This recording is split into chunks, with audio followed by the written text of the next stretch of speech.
is excruciating and you want an answer. Oftentimes you make wrong decisions, rushed decisions, logic goes out the window when the emotions are high. We know it saves lives. Yeah, it really does. There's such an addiction and there's such a correlation to pain meds and even heavier drugs like heroin. It's really neat to open people's eyes to the possibility of feeling good without medication. One of the biggest things that I've found that's overlooked is the fact that if you're in pain, you need all your energy stores to heal that damaged tissue. It's very hard to heal if you don't have energy to heal. I'm proud to announce that I'm 67 now, Wow. and I have had just an amazing journey, and I'm looking forward to another 67 years on this planet. And you start to realize there's certain things that are your weak spot, the spot that's going to hold you back from living life to the fullest. To have a day with no pain, it made me feel like me again. Yeah. And for one day, that was a perfect day. I had no thoughts of ALS at all.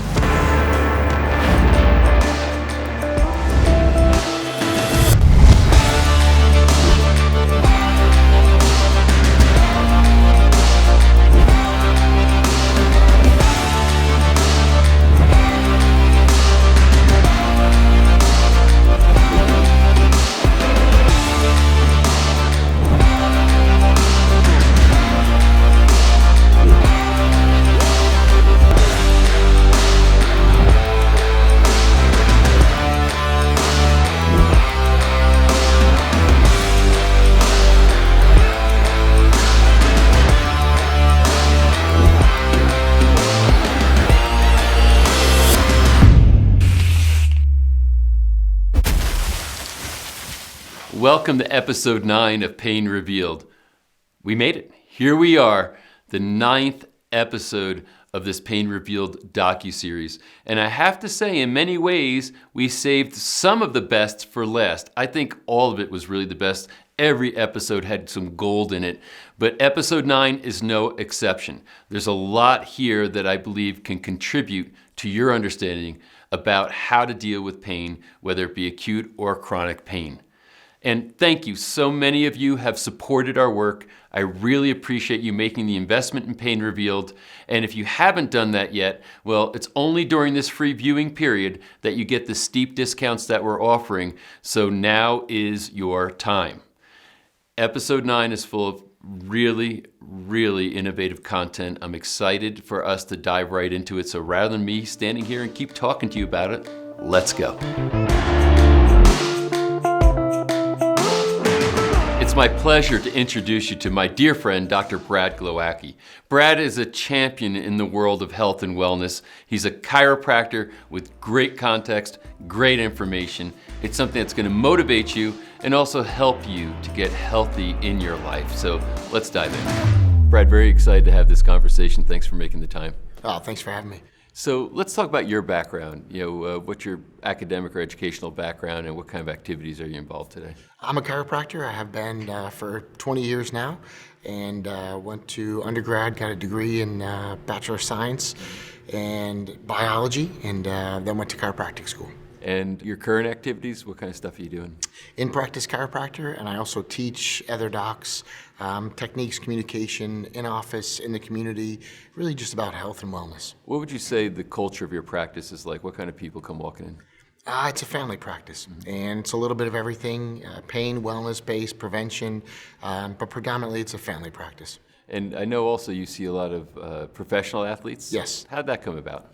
Honestly, I think I just talked a lot about it and kind of created it where I just said, hey, we take care of athletes of all different levels. And I think that the best athlete at the time I was saying that was probably like a JV basketball player, and the truth is we just really stayed with that message that everybody's got to perform on some level, and we translated that into a corporate athlete, we translated that into an educational athlete, an industrial athlete, whatever profession we were speaking to. Police, fire would be an occupational athlete, and I just really wanted that athletic to performance conversation to happen. And you're taking care of like Olympians and professional athletes, but you kind of adapt that, I guess, to all people, saying, hey, you have performance as a part of whatever you do. Yeah, we've taken care of athletes that have won every major championship in professional sports, with the exception of the NBA. So I have Stanley Cup winners. We've got Major League Baseball's, World Series champs, AL MVP, National League MVP. You name it, we've got athletes at the highest level, with the exception of the NBA. And the truth is, a lot of them, it's performance-based and prevention. So when you were dealing with people like, you talk about first responders, I guess, police, firemen, et cetera, they come in. A lot of times these people have challenges with pain that's inhibiting their performance at their job. What type of approach do you take to working with them and helping them? So as a chiropractor, working with people with pain, one of the best things we can do is honestly to eliminate the pain so that we can have other conversations about health. And I think one of the big secrets is, if you're going to talk about something other than pain, you've got to address that first and foremost. And what does that entail? So let's say that I'm a fireman, I come in, I say, hey, I'm trying to keep my job here, but I've got this pain in my back and I can't perform my normal duties as a result of it. What type of evaluation do you do? What's your advice to me, and what type of clinical approach would you take? Good clinical approach would be a detailed consultation, examination depending on whatever part of the body that seems to be the source of the pain.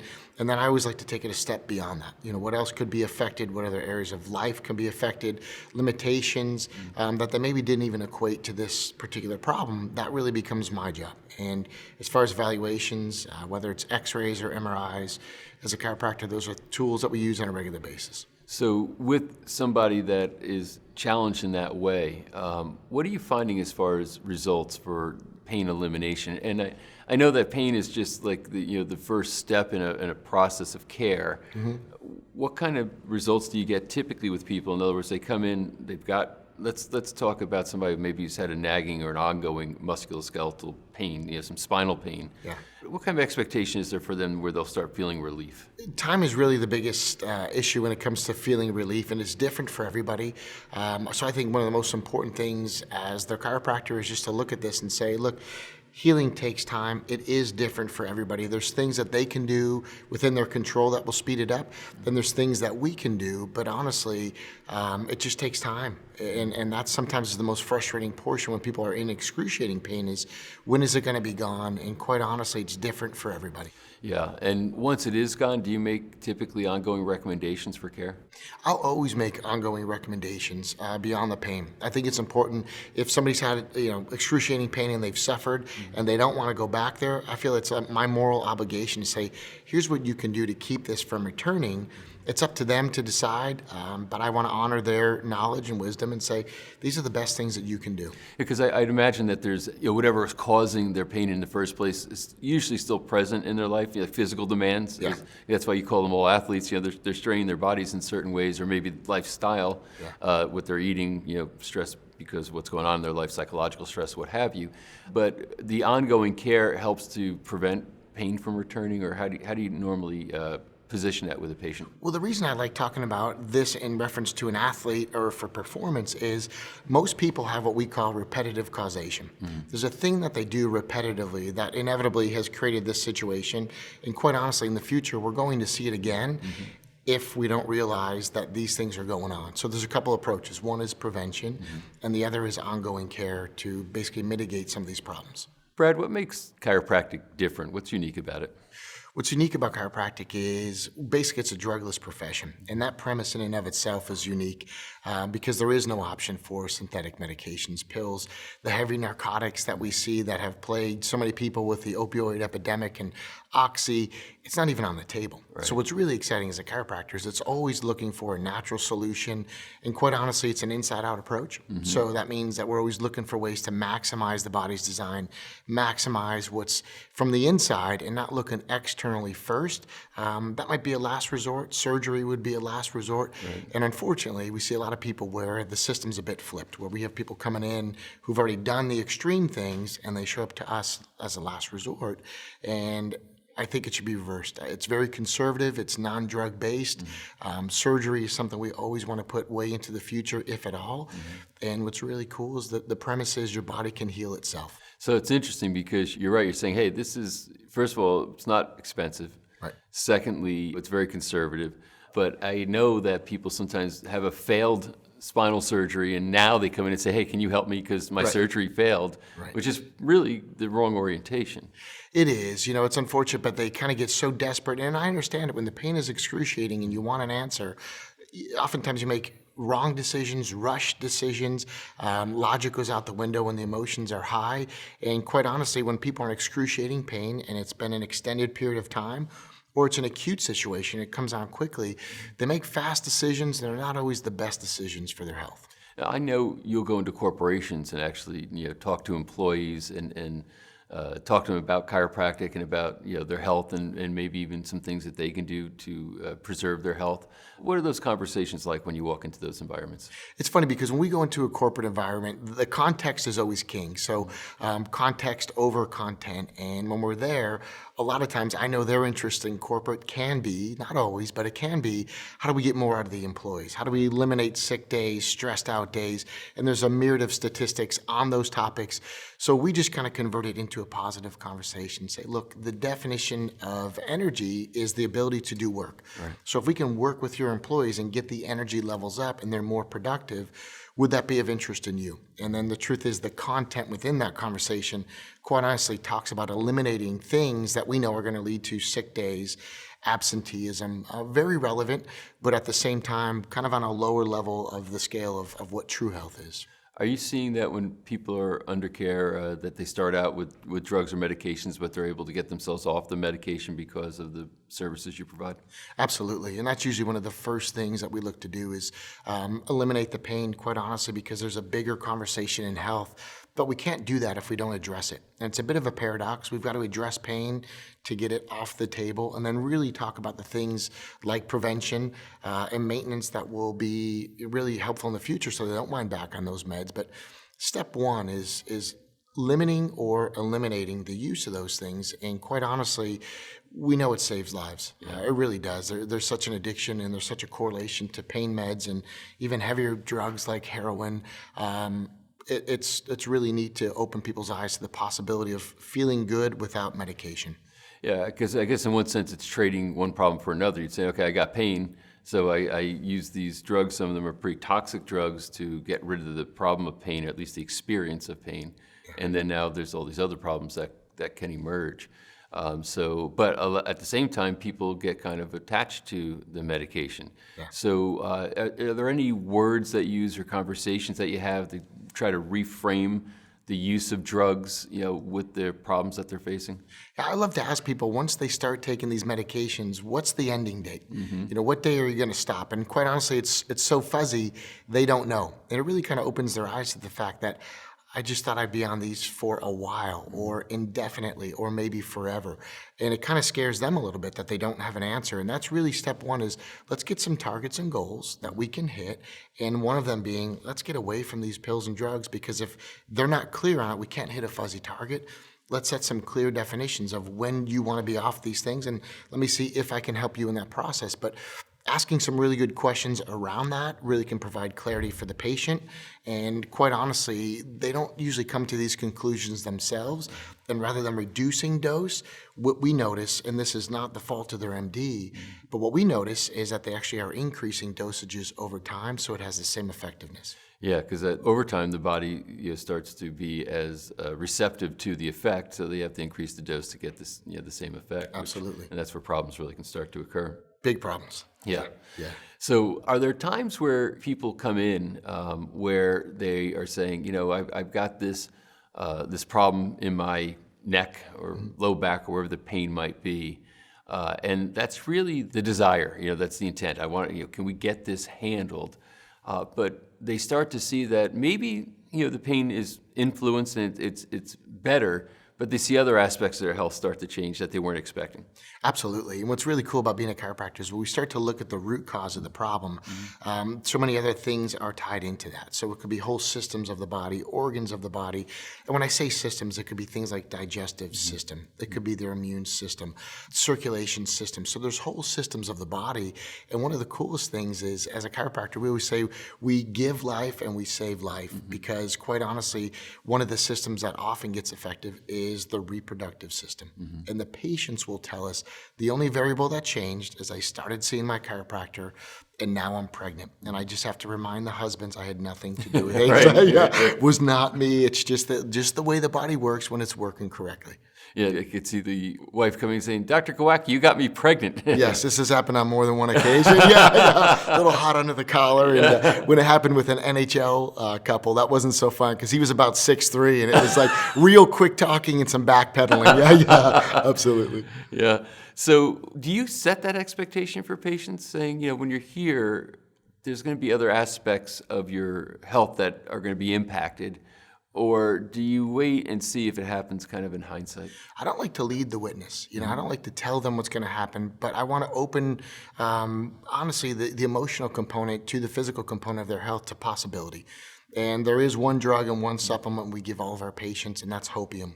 Yeah, we want to give them hope because, quite honestly, what I see a lot in a traditional healthcare approach is it can be fear-based. It can be worst-case scenario first, and then we get to the good stuff later. And quite honestly, being a chiropractor, it's a bit counterintuitive, and it is not so mainstream.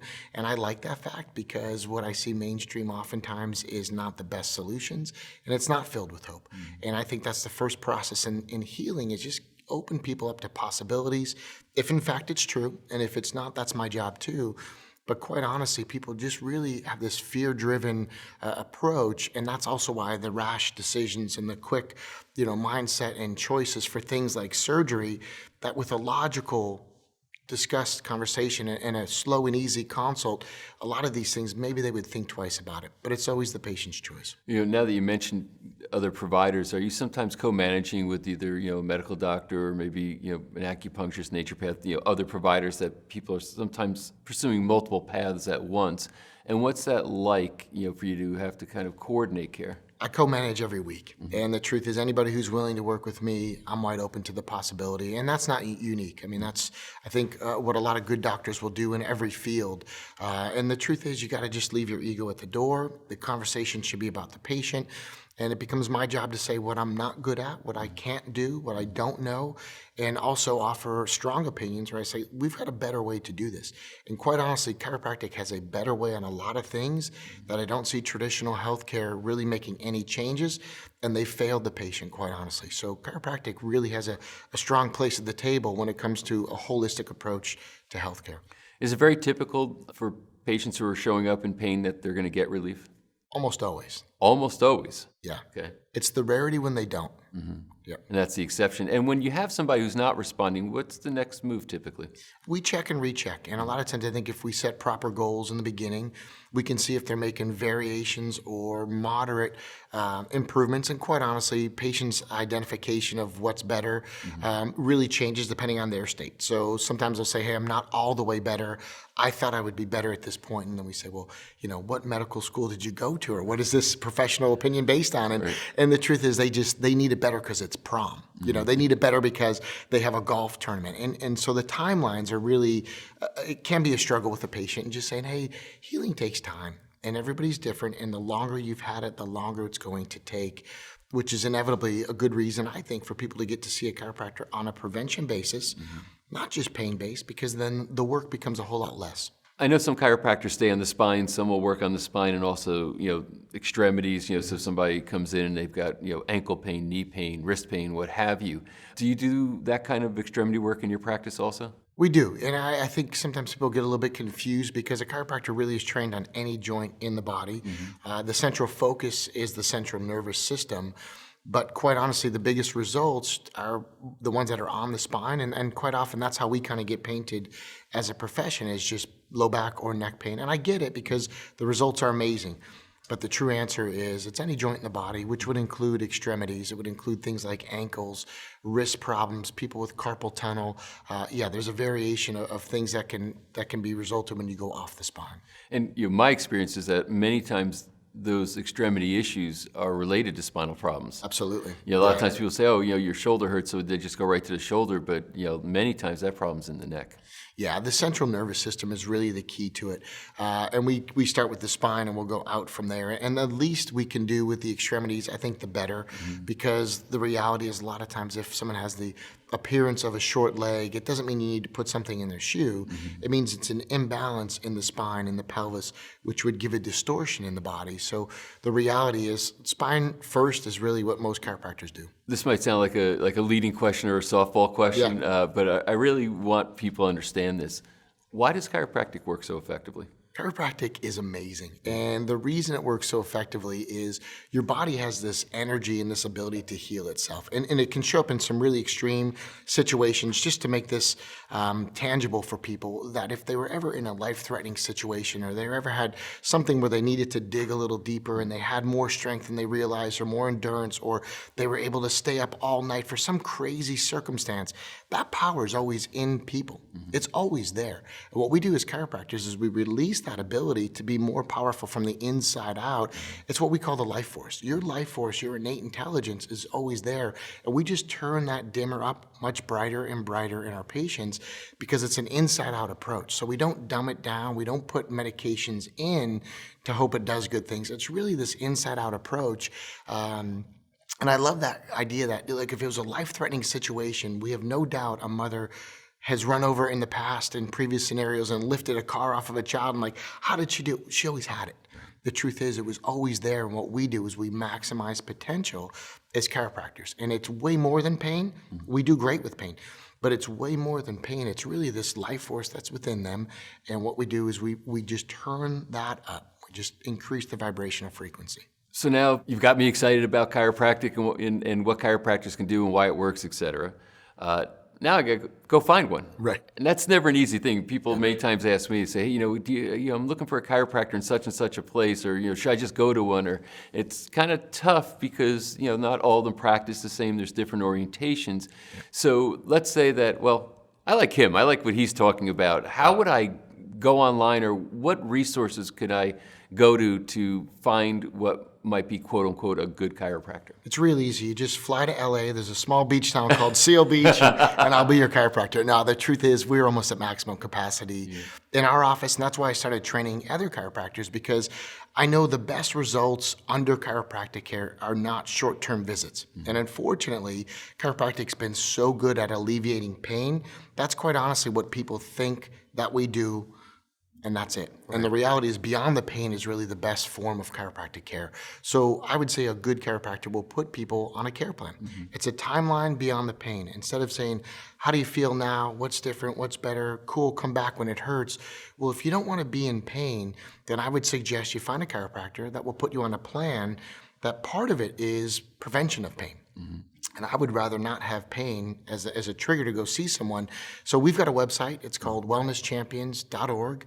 And what it is chiropractors that not only speak in their community, go and do corporate lectures, but also are accepting patients under this same paradigm of prevention and performance. And I think that's so key because that parallels people in everyday lives. So yes, we work with elite athletes, but what I like to do is take those lessons and then apply that to all patients. So everybody's got to perform on a major basis.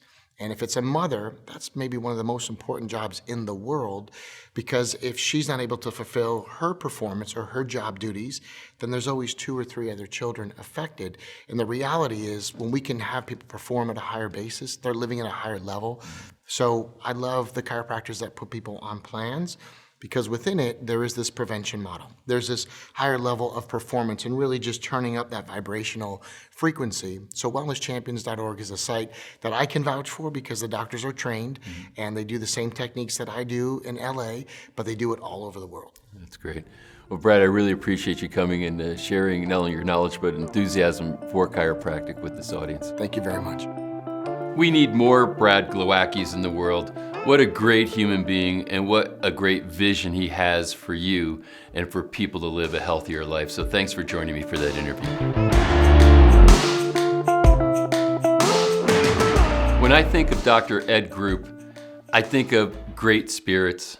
I think of somebody with an amazing vision and someone who really cares. His story is extraordinary, and he's also just very gifted in understanding what people need, and how to formulate supplements to help them with what they're struggling with. So his context for pain and what things people can do to overcome their pain is exceptional and unique. So enjoy my interview with this beautiful human being, Dr. Ed Krug. Ed, excited to have this conversation. I have so much respect for you and your knowledge when it comes to supplementation and the varying applications. And now we want to talk about pain and how certain protocols in natural health and nutrition could impact people who are struggling with chronic or even acute pain. So let's first start with your background in case somebody doesn't know who you are. How did you get into the business you're in right now? Well, I don't want to say by mistake or anything like that, but I was allopathically trained, and my goal was to be a heart surgeon. That was kind of my dream, and ended up meeting somebody who was very involved in natural health, more on the cancer side, but many cancer patients suffer from pain as well. It's just another symptom of any type of imbalance within the body. And I was very intrigued that he was looking for natural remedies for cancer. He was putting together a research team at the time. I was very interested and started talking to him more and more and more because that was everything against what I had been taught and what I had been conditioned to believe, considering that I was more anatomy, physiology, biochemistry, pharmaceuticals for this, addressing the symptoms of this and not addressing the root cause. And he kind of enlightened me that there was other possibilities available. And that kind of opened my mind up to many other different things as well.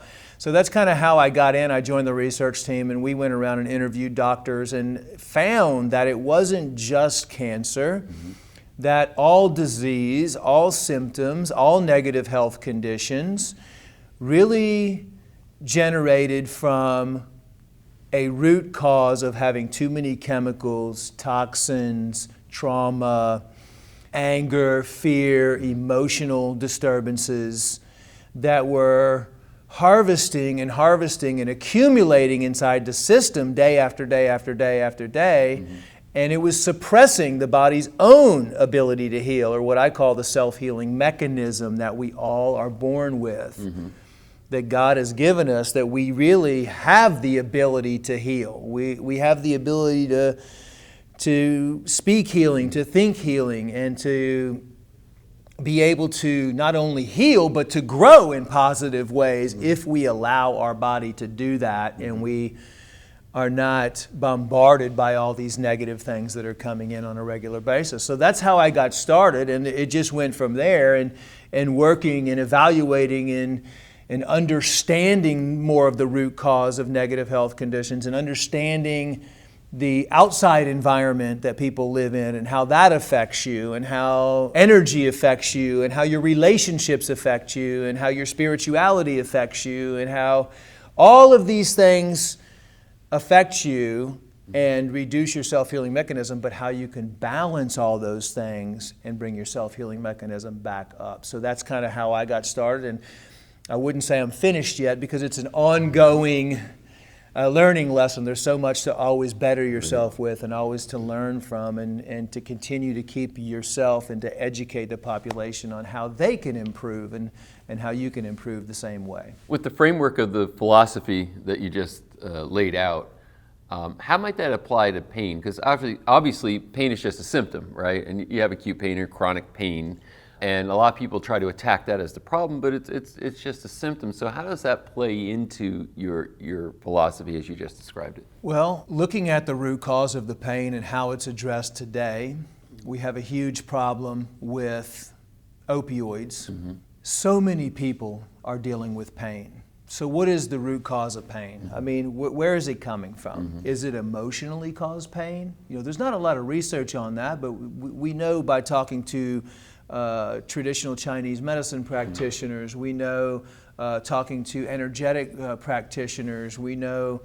that in the past, people have had pain of loss, let's say, and it might, you might lose somebody in your family and that might be considered painful, but that can also actually transcribe into pain in different areas of your body.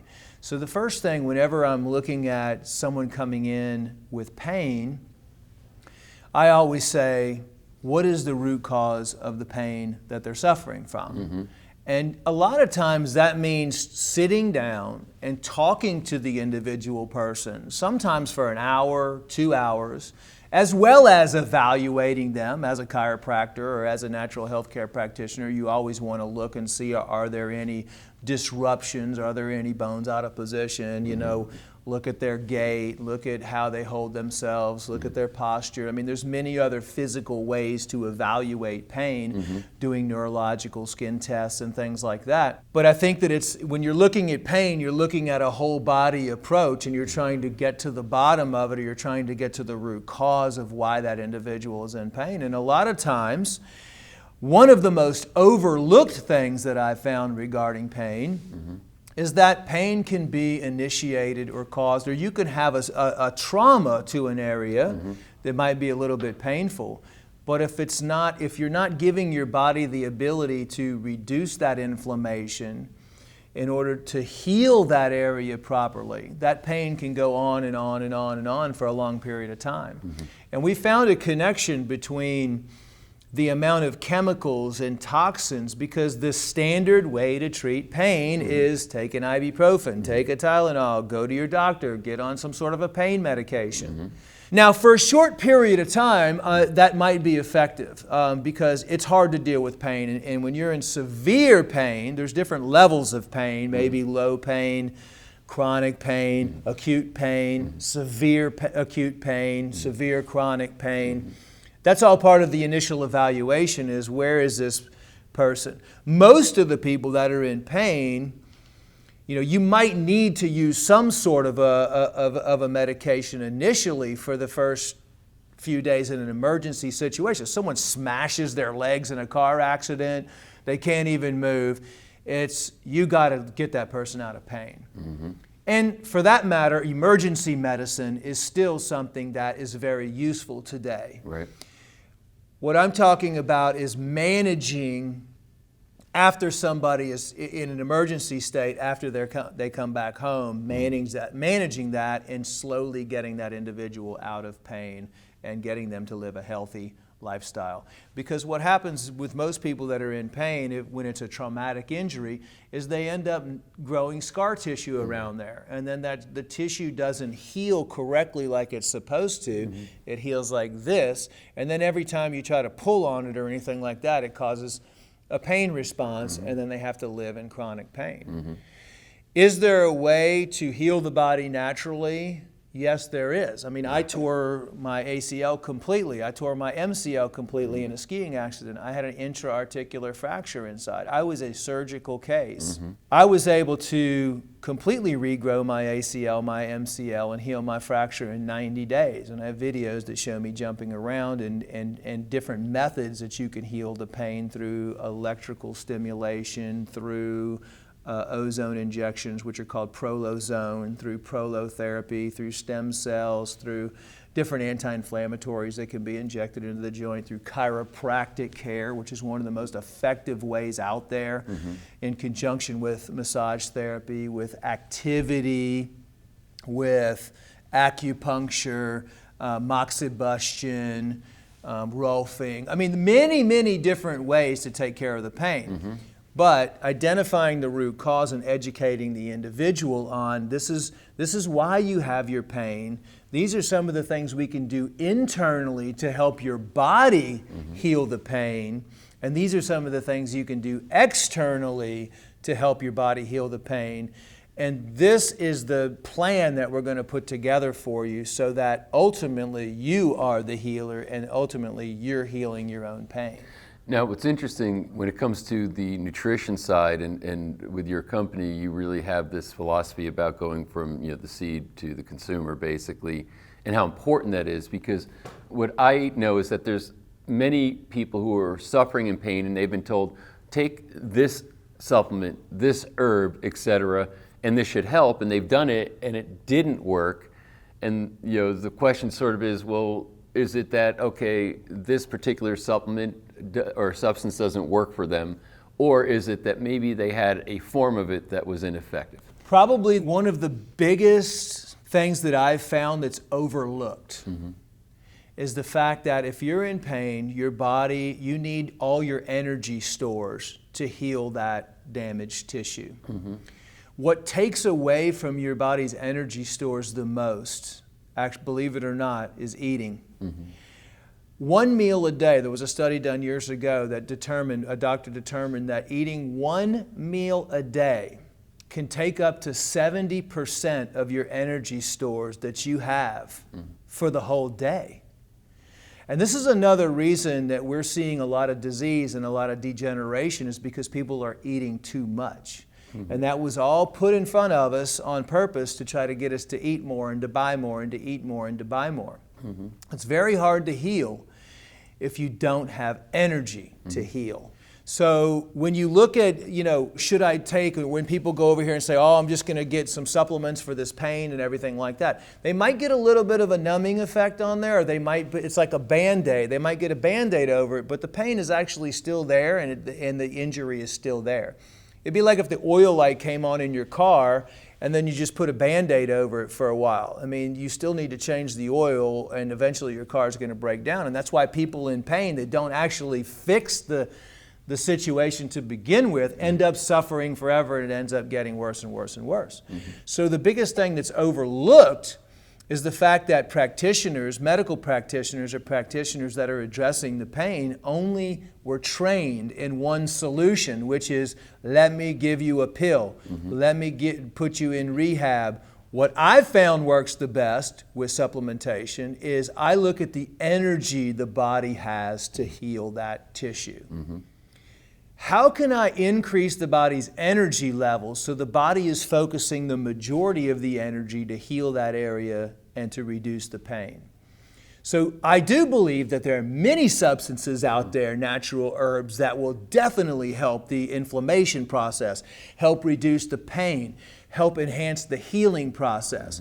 But works even better is to clean the body first, because if the body is already toxic with all the chemicals and toxins and everything that's accumulated inside the system, already your energy levels are going to be very, very, very low when it comes to pain. And pain is nothing more than the body trying to tell you that something's wrong anyway and it needs to be fixed. Is that part of the dilemma, meaning that if you're full of these toxins, your body is expending energy resources just dealing with the toxins that exist, as compared to being able to free them up to utilize tissue healing, et cetera? Yes, exactly. If an animal gets injured in the woods and breaks their leg, they lay there and they dry fast. They don't eat any food and they don't eat any water. And they heal themselves very rapidly because they're a sitting duck. There's other predators around that are going to come eat them. This is a perfect example of how nature works to heal. So you get hurt, you lay down, and nature heals you because you're grounded on the ground, so you're getting the energy from the earth. You're not eating, you're fasting. Now what happens when you start fasting or not eating? Your digestive system shuts down completely. And when your digestive system shuts down, which is 35 feet in the size of a tennis court surface area, think about your whole body is basically your digestive system. Think about all the energy reserves that go there to constantly break down foods, to constantly move foods, to process foods. That's what I'm saying. It's the energy that it takes for digestion is a massive amount of the energy that we actually have day to day. They dry fast and they heal very, very rapidly. If medical science knew, you wouldn't talk about the easiest and the fastest way to get out of pain is to do nothing but water fast. I don't recommend dry fasting, which is no food or water, but water fasting, because you're shutting down the digestive system. You're doing the same thing that's been used for thousands and thousands of years, and the body, after day 3, once your body starts producing ketones, will then focus on the injured area or the area of the body that needs repair the fastest. And then it goes into autophagy, and autophagy, all the body cells go to that area, they start regenerating that area, they start producing stem cells, and they start working on the inflammation, and then they start reducing pain. The easiest, the least expensive, and the most effective way to heal pain or any injury is water-only fasting. How long? Well, it depends on the person, it depends on the injury, it depends on the severity. It could be anywhere from 9 days to, you might even have to go 9 days and then take a couple weeks off and do another 9 days. You know, it just depends on the individual, it depends on the age, it depends on the toxicity that you have in your system. Everybody's different. What would somebody have to know? Like say, okay, I've never fasted before, and first of all, the idea, I have personally, but I'm saying, let's say a viewer, first of all, 9 days, my goodness, what else would they have to know? I mean, you know, is it as simple as saying, just stop eating, drink water, and you know, it's got to be a good pure water, not tap water, but you know, purified water, and just do that? Or are there things or protocols that's a part of that people should understand before they just jump in and fast? Definitely. I mean, what I'm talking about is the extreme method. The extreme method, and most people don't like extreme, and most people, I wouldn't even probably recommend that people do that, because they're not familiar with it. They don't have the proper procedure. And if you just all of a sudden decide, especially if you're on any pharmaceuticals or anything like that, it's not a good idea to just stop eating. What I'm saying is, we were conditioned in the way that we were here with the animals and with our souls, and the way that the body works is that, and even in ancient times, that's how they healed wounds, is that if you do, they would soak you actually in these mineral springs. You would get in there and you would soak in the mineral springs, and then you would just drink the water until your body healed itself. What I'm saying is, in the simplicity or the extreme, what we would call extreme today is nothing more than simplicity that's been proven for thousands of years. The earth, sunlight, rest, and water. That's all they had. And that's all we need to heal ourselves if you do it right. Because when you're resting, you're relaxing the mind, and you would also use visualization techniques, and you can picture your body healing, and you can enhance the healing process by actually doing techniques of visualization. But for most people, something that is reasonable that they can do is one step from the extreme, which would just be juicing, juice fasting. Eating, more raw organic foods if you're injured and if you're in pain. And the body you can still accomplish the same thing that you're trying to accomplish. And cleansing your body and cleansing and healing your gut, since a lot of those neurotransmitters and a lot of those immune products and a lot of the vitamins and minerals that you need to heal are going to be produced in your gut. So you can just find a balance over here, which you're still addressing, freeing up the energy in your body to heal whatever you're in pain with, but you're just doing it by not eating as much. Or you can incorporate intermittent fasting into that program. So those are some of the things that are being explored more and more right now, actually, for pain and inflammation. And they're working. So you're cleansing the body. All you're doing in reality is freeing up your body's energy levels to focus on healing itself. Then you add the external healing to that to maximize your effects, which would be the prolotherapy, which would be the prolozone, which would be the DMSO or the MSM. Can you describe what all those things are? Okay, so the prolotherapy is actually a technique which used to use a combination of some sugars that you would inject into your joint. So now what they're doing is they're doing what's called PRP, which they're taking out your own blood, platelet-rich plasma, and they're spinning it up, and so they're injecting, it's kind of like a stem cell, but it's called platelet-rich plasma, into your joint. And what that does is it actually, if you have joint pain, let's say, what that does is actually stimulates new cells to be born and generated, and it reduces the inflammation, and it reduces the scar tissue and allows you to heal, and also reduces the pain. DMSO is dimethyl sulfoxide, which has been used as a carrier or a solvent for a long time, and has been used and tested on animals that have broken bones, or that have strained ligaments, or have any type of pain associated with that. And they used to soak the animal's legs, and they would heal very rapidly because they would soak the sulfur into the joint, and the DMSO would be a carrier, so they could mix other pain relieving products in with that, and it would be carried into the joint. So MSM is almost like DMS2. Actually, it's DMSO2. So it's basically the same thing with just an extra oxygen molecule on it. And you can take that internally, and that's been found to help reduce inflammation and speed up the healing process. Now, what I really like to do, and what I did on my knee, is called Prolozone, where you actually inject ozone into the joint tissue, and you can do that in the spine, you can do that in the knee, the ankle, any type of a joint you can do any of those injections into. Got it. So now you're talking about some of these other kind of more natural approaches towards dealing with this. What can be done nutritionally? Like if somebody say, okay, what are the top classic things that people will utilize for nutritionally speaking, whether it be supplements, vitamins, minerals, herbs, etc., that seem, in your experience, to have a significant impact on pain? I would probably say my favorite supplements for pain, number one would be turmeric. And turmeric has a long history of reducing inflammation and dealing with pain. It depends on the type of turmeric that you're using. We use a specific process called the raw herbal extract technology, where we can get the full spectrum of all of the individual components of the herb that we're using, which if you take a standard heat-based, alcohol-based supplement that's on the market or an extract, you might only get 10-20% of the active components because of the heating processes and all the other denaturing processes that a herb went through from the time it was harvested, even grown, because it might have even been grown in bad soil, and you might actually get some chemicals and stuff from that. That whole process, it determines the effectiveness of the herb. And like you said, that's why if you have 20 different turmeric products out there and someone takes them, some of them might work, some of them might not work, some of them work 10%, some of them work 90%.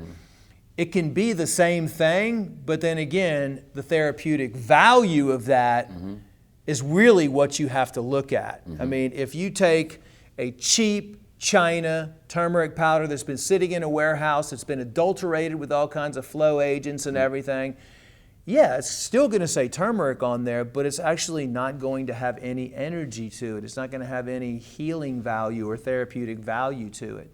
That's why it's so important to trace back and to look at the company and to find out where they're growing their things. How was the soil?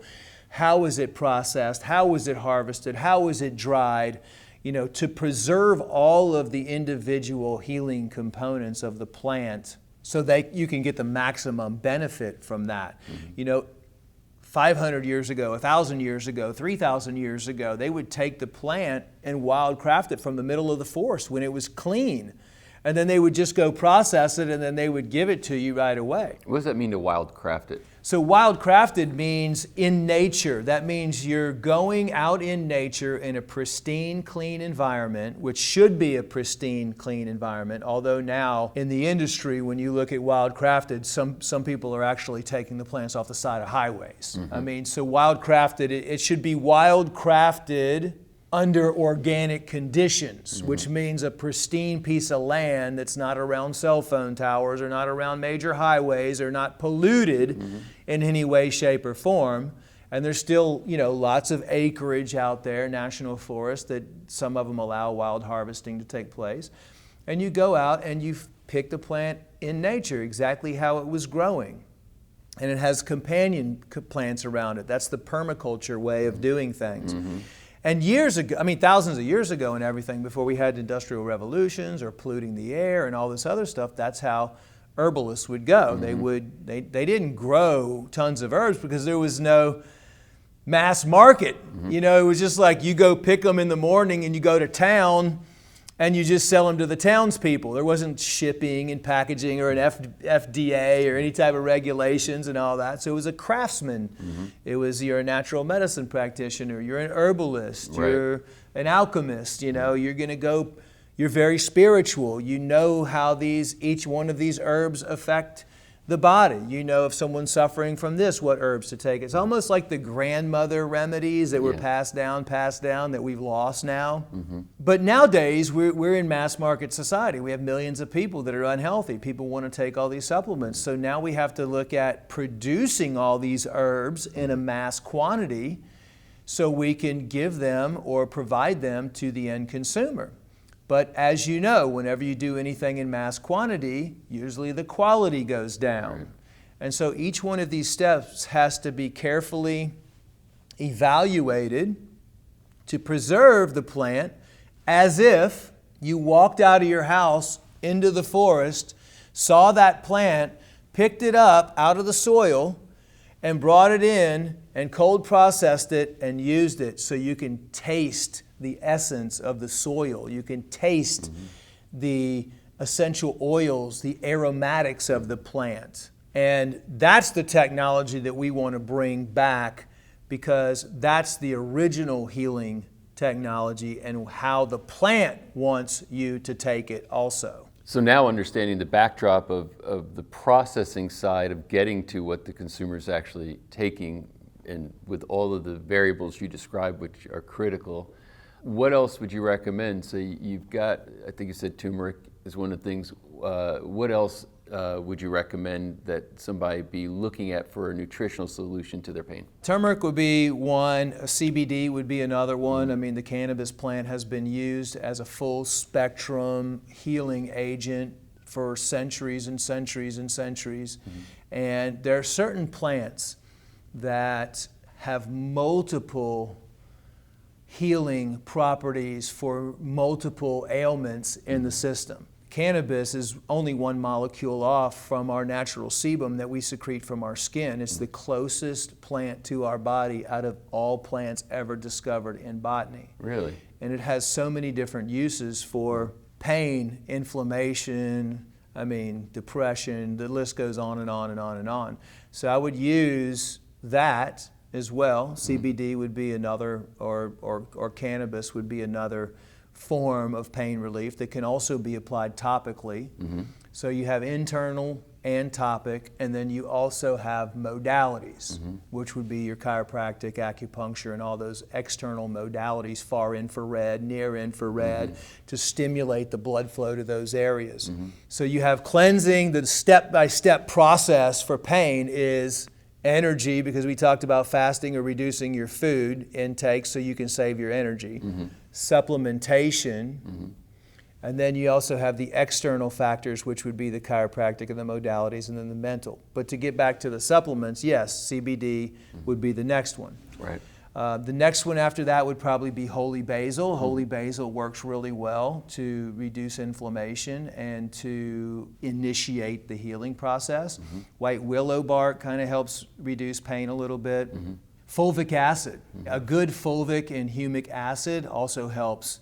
That's actually really good to put into your formulas. We actually include a really powerful source of fulvic and humic acid in our products, because those are the energized trace minerals that the body needs and that the joints or the injured areas really need to be able to function properly and to be able to repair properly.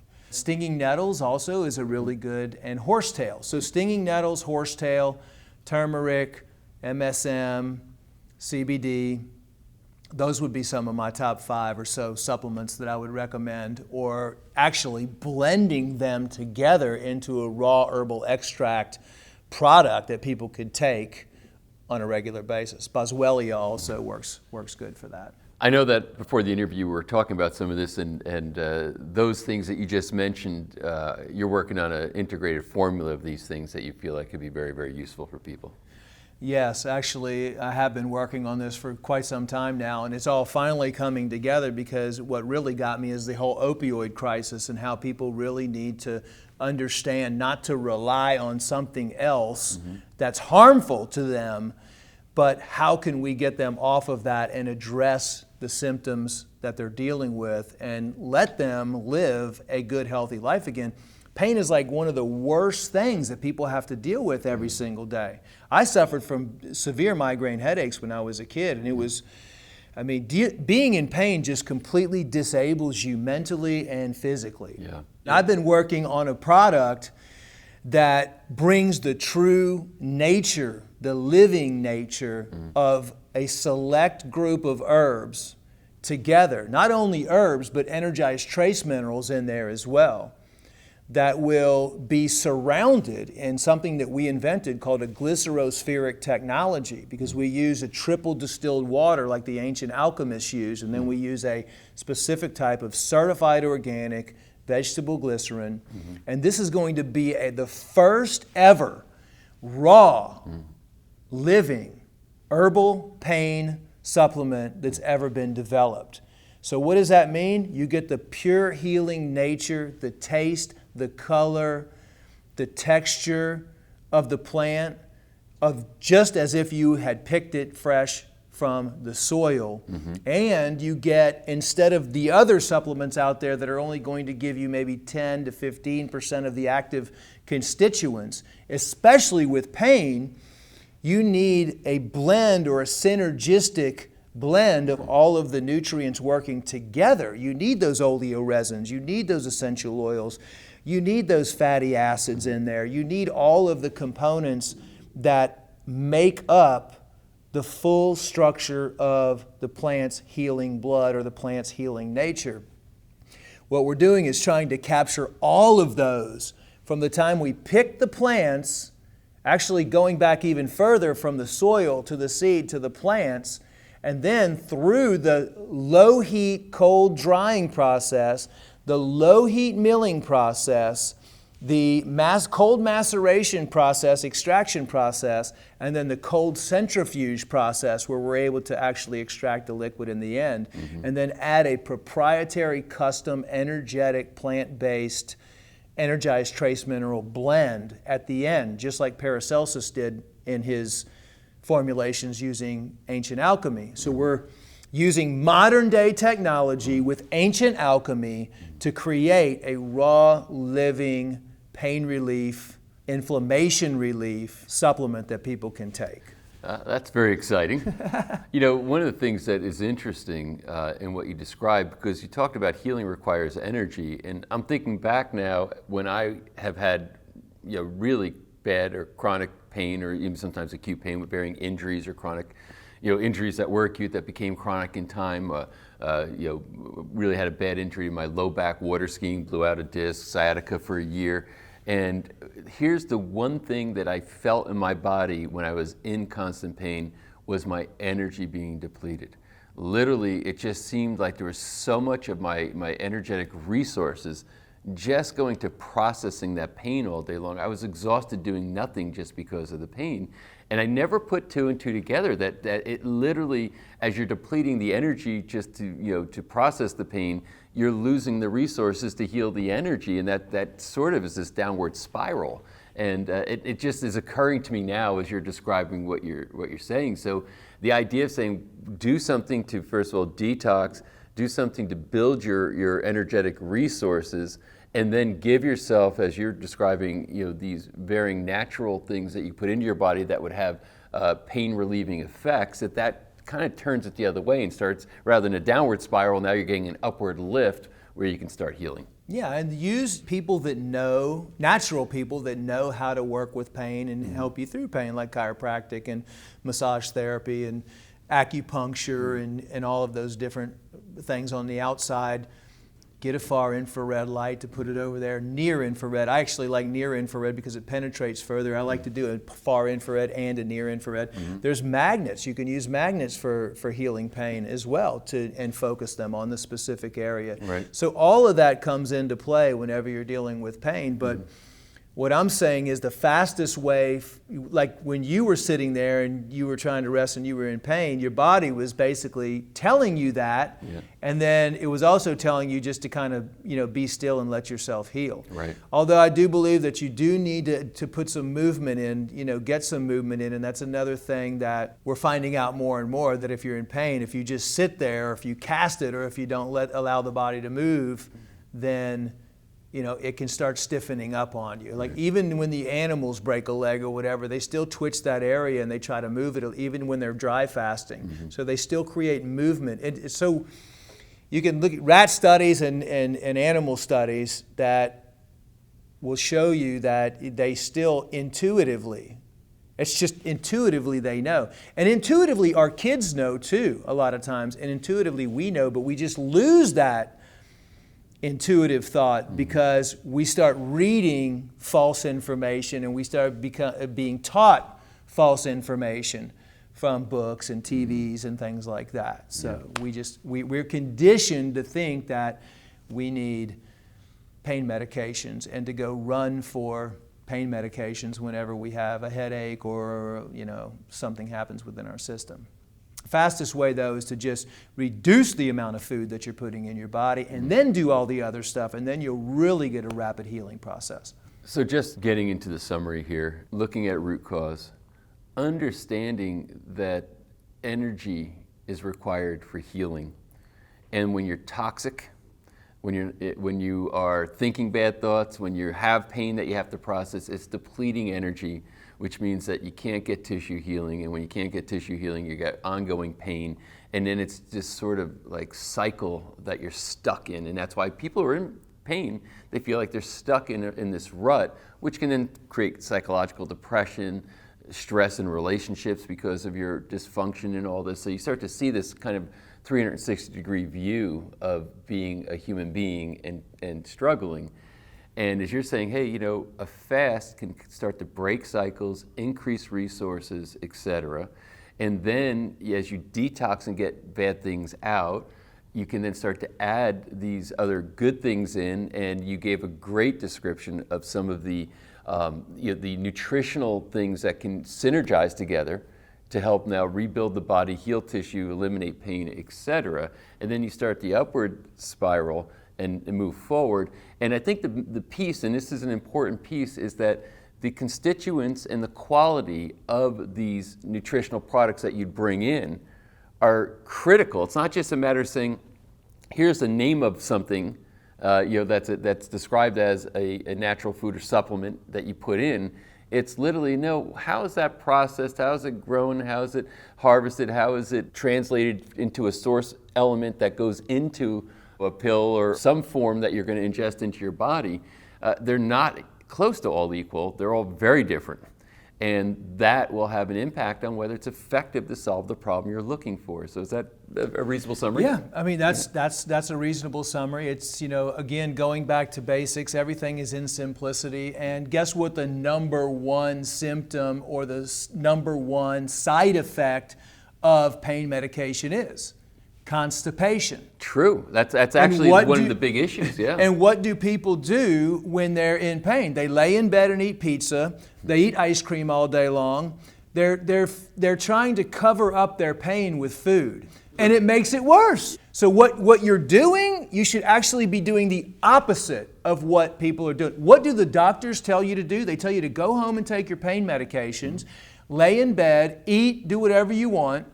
There's absolutely no lifestyle changes given or prescribed to the individuals. And all they do is just make it worse and worse and worse. Then they become constipated. All the different symptoms and all the different side effects that pain medications cause. Kill off all your probiotics in your bowel. And pain is treated the exact opposite of how it should be treated in today's society. Wow. It's interesting because you're right. People, when they're in discomfort, are turning towards comfort foods. And these comfort foods are really completely counterproductive to trying to heal. So, and I guess that's a part of becoming more mindful, saying, hey, you know what, rather than trying to get yourself out of your body, get your mind out of your body and stop experiencing this bad stuff, maybe it's time to dial it in a little bit, become more present with yourself, get into deeper contemplation, and get these sugars and other bad processed things out of your diet, clean up a little bit. And that is actually uncomfortable in the beginning for people who don't have those healthy behaviors. Yeah. And one other thing I would add is meditation and visualization is incredible for the healing process. Yeah. Joe Dispenza's story and many, many other stories that talk about going inside yourself when you're in pain or when you're injured. Look up and learn the anatomy of where you are. You have to know it. Look at where you're injured, study the anatomy, take some time in meditation, go into that area and feel and tell your body to heal itself, and picture in your mind your body healing and you becoming out of pain. And in kind, I've seen research, literally research done on the power of prayer in helping to heal in those circumstances too. And I guess it's in a very similar context to what Yeah, you're no, describing. absolutely, yeah. Well, I mean, I say meditation and prayer. I mean, I think meditation's mentioned like 40-something times in the Bible, but it's really, if you look at it, it's becoming one with God and praying to God and using that your own internal energy source and soul to help with whatever healing or whatever you need in life to improve upon. Yeah. Well, you've covered a lot of terrific and stimulating ground here, so I appreciate you doing so. Thanks for really just taking the time to sit down, and this is years of experience to get to a point where you can talk about these things in the way that you do, so thanks so much for sharing that with us. Thanks for having me on, appreciate it. I hope you enjoyed your experience with Dr. Ed Group as much as I did. Really terrific information, a lot of hope is built in there, and some great experience and wisdom. I love the opportunity to interview legends, and I really enjoyed my time interviewing fitness legend Kathy Smith, so check this out. Kathy, thanks so much for sitting with me and having this conversation. Tell us a little bit about your background. You know, I think that when I talk about my background, it's important to just let you know how I was raised. So I was raised in the military. And I say that because we traveled around the world. I got a lot of exposure to all different cultures, all different types of people, but we moved every 2 to 3 years. And then when I was 17 years old, my dad, who was 42 at the time and was an Air Force pilot, had a heart attack. He was rushed to the hospital. I jumped in the car with my girlfriend. We go to the hospital, and my father was pronounced dead. And it rocked my world because I was so close to my dad and I looked like my dad. His name was Carl. They called me Little Carly. And it was really one of those challenging times that I didn't, was just totally confused. And then just when I thought that things couldn't get any worse, about 18 months, 2 years later, my mom was killed in a plane crash. And so what happened was that she was flying from Belleville, Illinois to St. Louis in my stepfather's a small private plane. It had pontoons on it. And typically you're supposed to take the pontoons off in the wintertime. And they use the pontoons in Wisconsin to land on the lakes all around Wisconsin. He didn't take them off. They iced up and they went down. And I kind of go through the story because there I was just turning 20 years old. It was the early 70s. And I didn't know what I was going to do with my life. And I went into a depression. And it was lots of anxiety, lots of confusion, lots of not knowing what's going to happen next. I was a junior in college. It was sex, drugs, rock and roll from the standpoint of civil rights, women's rights, end of the Vietnam War, experimentation with Woodstock, and you kind of just start naming the things. And if you put yourself back in that time in our country, to think no parents, no direction, and it was confusing, very confusing. And just as life has a way of doing this, I had a boyfriend at the time. His name was Rocky, and Rocky would go to the track and run. And I wasn't an athlete, I wasn't a runner, but I would go to the track just because I didn't want to be alone. And I went to that track, and I would run a lap, and then I would rest, and I would run another one, and I'd started linking these laps together. And what I would found out is that after running a mile, 2 miles, 3 miles, I would come back, and this cloud started to lift, and I started to feel more clear-headed. I started to feel more focused, less depressed. I finished college, and I realized that there was something going on with this fitness and this running thing. And so I was just really interested in it. I got passionate about it to learn more about it at that time. There's a doctor, his name was Ken Cooper, and he coined the term aerobics. He was out of Texas.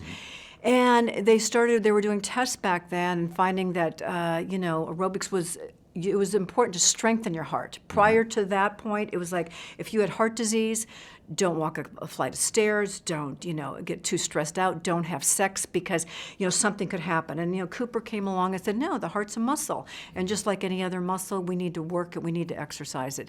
So I started following Cooper, I started following another doctor, and in 1975, I ran my first marathon.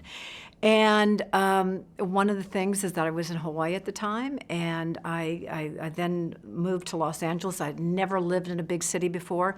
Got to LA, and there was all these environmental conditions. There's smog, there was traffic, and so all of a sudden running wasn't as enticing. But I heard of one exercise class in LA, and it was just taught by.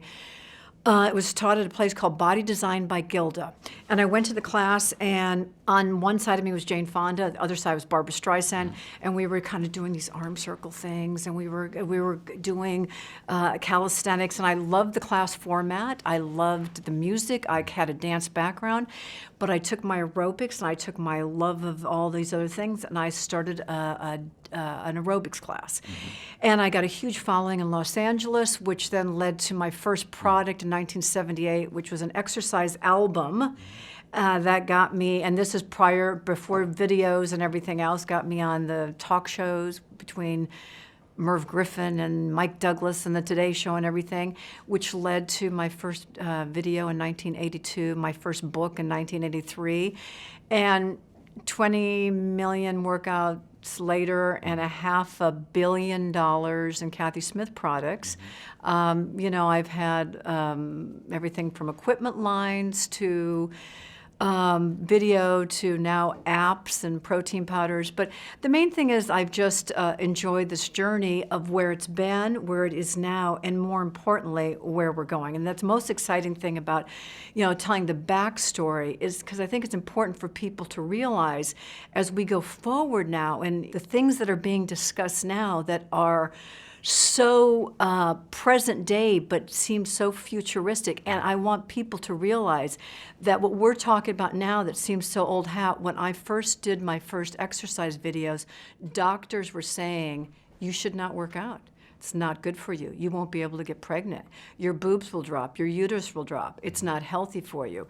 And so a lot of this stuff that seems like, of course working out's good for you. They'd say there's no research that's good for you. There's no research. I go, well, go run and just see how it makes you feel. And like, why don't you start there? And maybe we can build on that. Now, every single year, the research is showing working out it starts with this lifestyle, and it starts with knowing that you have to move your body. So you were able to really witness and actually participate in the whole evolution of the fitness industry. And you've seen where it started, what's come to now. And you don't seem to be slowing down at all, which is very interesting. But you now elected to engage in stem cell therapy. So what led you there? Well, a lot of it has to do with people like yourself and people that mutual friends of ours that have been experimenting with it and have had great success. And I'm a bit of, through the years, I think back even 40 years ago, if I like the science, I like personal testimonials, and then if it seems like it resonates with me, if my intuition tells me this is something that I think would be right for me, then I go ahead and try it. And I feel like I'm at a point now. So let me explain what's going on. I, through the years, have done a lot of yoga, a lot of working out, and I've always been very sensitive right in cervical spine. I mean, even when I was in Hawaii and I was surfing, I remember holding this position on a surfboard. I'd come back, and this area right back here, it'd start to, there was just something that felt off about it. Like, I didn't know if congenitally I had something in my cervical spine, but it has been my Achilles heel of sorts for 40 years now. And of course, the older I get, the more I'm noticing that there's something just a little off there. And where I notice it most is when I'm sleeping. So when I go to bed at night, I now have this routine I have to do, which is figure out the right pillow, the right height, and the right positioning, and I get myself, and I lean to one side, and if I get my neck in the right area, I go, oh, that's going to work. And anyway, there's just, it's a lot's going on there, and I'm thinking, and I'm hoping that as with stem cells, that we can just regenerate some of the things between the vertebrae to just give me a little bit more cushion there, and just regenerate that area, because that seems to be the area I can tell you of anywhere else in my body, knees, hips, wrist, ankles, joints, shoulders, nothing but cervical spine. And for years, as I said, even when I was in college and through the course of my 20s and 30s, 40s, 50s, and now my 60s, which, by the way, I had a birthday 2 days ago, and I'm proud to announce that I'm 67 now. Wow. And I have had just an amazing journey, and I'm looking forward to another 67 years on this planet. And you start to realize there's certain things that are, your weak spot, the spot that's going to hold you back from living life to the fullest. And as I do the body check, everything else seems to be like running full speed ahead. And the neck is the type of thing I go, if I don't start to do something about this now, it's not happening this week, this month, or whatever, but I've noticed the changes. And what I'm doing, I'm crossing my fingers that, with the injections, with the stem cells, that we can regenerate part of that. I actually had a couple conversations with people this morning, including Bob Goldman, who said that he got stem cells. And he said that, he had something in his hip, and he said, a month later, it's the only thing he's had in his body, and a month later, he no longer had it, and he's never had the problem afterwards. So I don't know, but I am crossing my fingers that will be a game changer for me. Well, it's important, when you understand pain, because some people think, pain in and of itself is the problem, but what you described is that the pain in your neck and the discomfort is leading to sleep issues. And sleep is fundamental to health and longevity. So it's not just a matter of saying I want to solve neck pain, but without a solution to that issue, you're going to have ongoing issues as far as your sleep, your recovery, and all that kind of stuff. Oh my gosh, it's so true. And sleep is, in my eyes, ranks at the top. But, it's if I don't get a good 8 hours, and I'm an 8-hour girl, if I don't get a good 8 hours, I just don't feel like I have recovered completely, specifically from exercise. So if you want to play hard, you have to recover. And the reason why I can get on the hills and I can go on my birthday skiing and then hike Iron Mountain and sled down and do a boot camp in one day, which maybe was a little too much, but the reason why I can do that is because I know how to recover. I know how to sleep. I know how to, go to a yoga and a rejuvenation class and do my meditations and what to do to rejuvenate the body. But you're right. This is where it's when something's, you can mess around with a lot of things, but don't mess around with my sleep. And this seems to be the thing that that's starting to impact it a little bit. So I'm excited about this because, we're seeing you now and what your hopes and aspirations are for this treatment. I appreciate you not only sharing your story, but letting us take the journey with you through this stem cell treatment to see where it leads. So we're excited to see what the outcomes are. Yeah, so am I.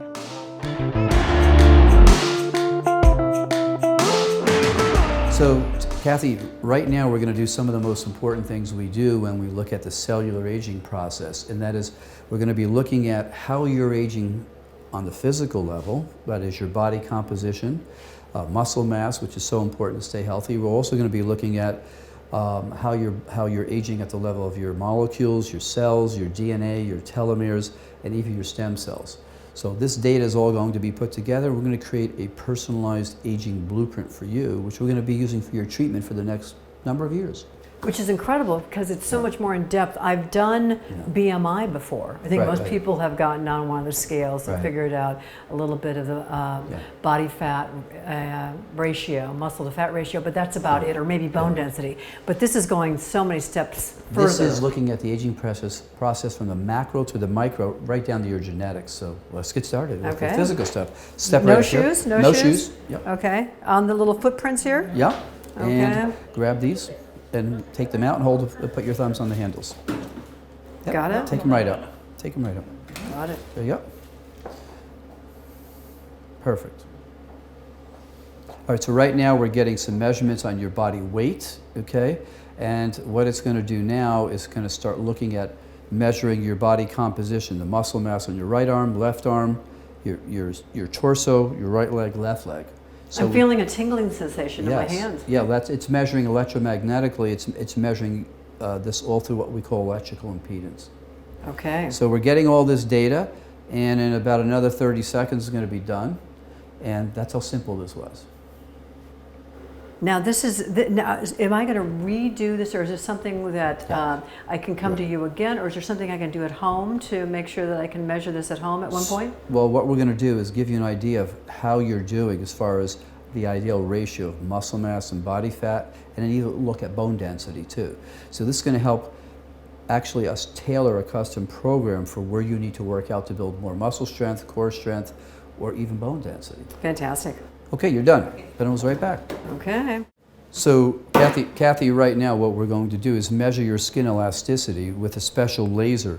So that's going to tell us how your skin is aging. It's the largest organ in your body. It's related to your hormonal levels, your antioxidant levels, your DNA damage levels, and also how your diet and exercise impact. So again, what we're going to be doing here is measuring your skin elasticity. And as we were also just talking about, these results are going to allow me to personalize what I need to give you from your overall cell aging regimen so that your collagen content's better, not just on your arm, but your whole body. So this will help decrease or actually give you a more youthful look and turgor to the skin. And why are we picking this particular point? Because this point is really kind of an average of what the whole body's elasticity and skin condition is. Okay. The skin is on the face is thinner, the neck is thinner, and this kind of gives us an average look, which is what we've been following for a number of years with large numbers of people. And if you take a look at this computer screen, it's going to give us these loops, so we can interpret that data to say, gee, for your age, whatever that age is, we compare it to people 100 or 150 people your age, and we can see if your skin is aging quicker or less quickly as other people do, and giving you an idea of how you're doing in the general aging process. So that's the first thing we're going to be looking at. Now that we've finished your whole body composition, one of the most important things is to look at how your lungs function, because if you don't get enough oxygen, you can't kind of remove the waste products from your body, you don't have energy, and the muscles and in general your bones and even your brain can't function optimally. So we're going to take a look at how your lungs function. And that's an important one for me because, as I mentioned, lungs are a little bit of my weaker point, even though I exercise a lot. Exercise-induced asthma, living in altitude, which is less oxygen. So this is a very important test for me. I know your lungs are an important part of your whole personal aging process, and where you live, it's very important because you're at high altitudes. So we're going to measure what your capacity is to absorb oxygen, to breathe deeply, but also basically to function ideally at the lung level. We all have one organ system that is weaker than the other, and our whole goal here is to find what that weak system is, address that first as a priority, and bring it back to optimal shape, and then continue to keep all the other organ systems working. Makes perfect sense. Right? Yeah. So let's grab that, and you'll hold that. And what you're going to do is you're going to put that on your mouth and have your lips sealed tightly and breathe in through your nose and then out as hard as you can. Now push it out as hard as you can. Good, good, good. Okay? Keep on going as long as you can. Perfect. All right. Don't pass out on us. No, you got to do it once more.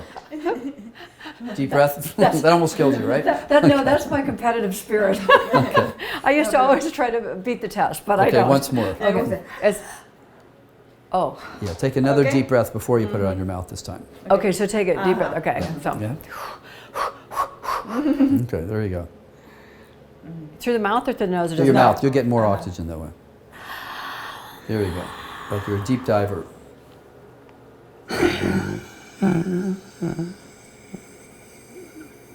Super. Okay.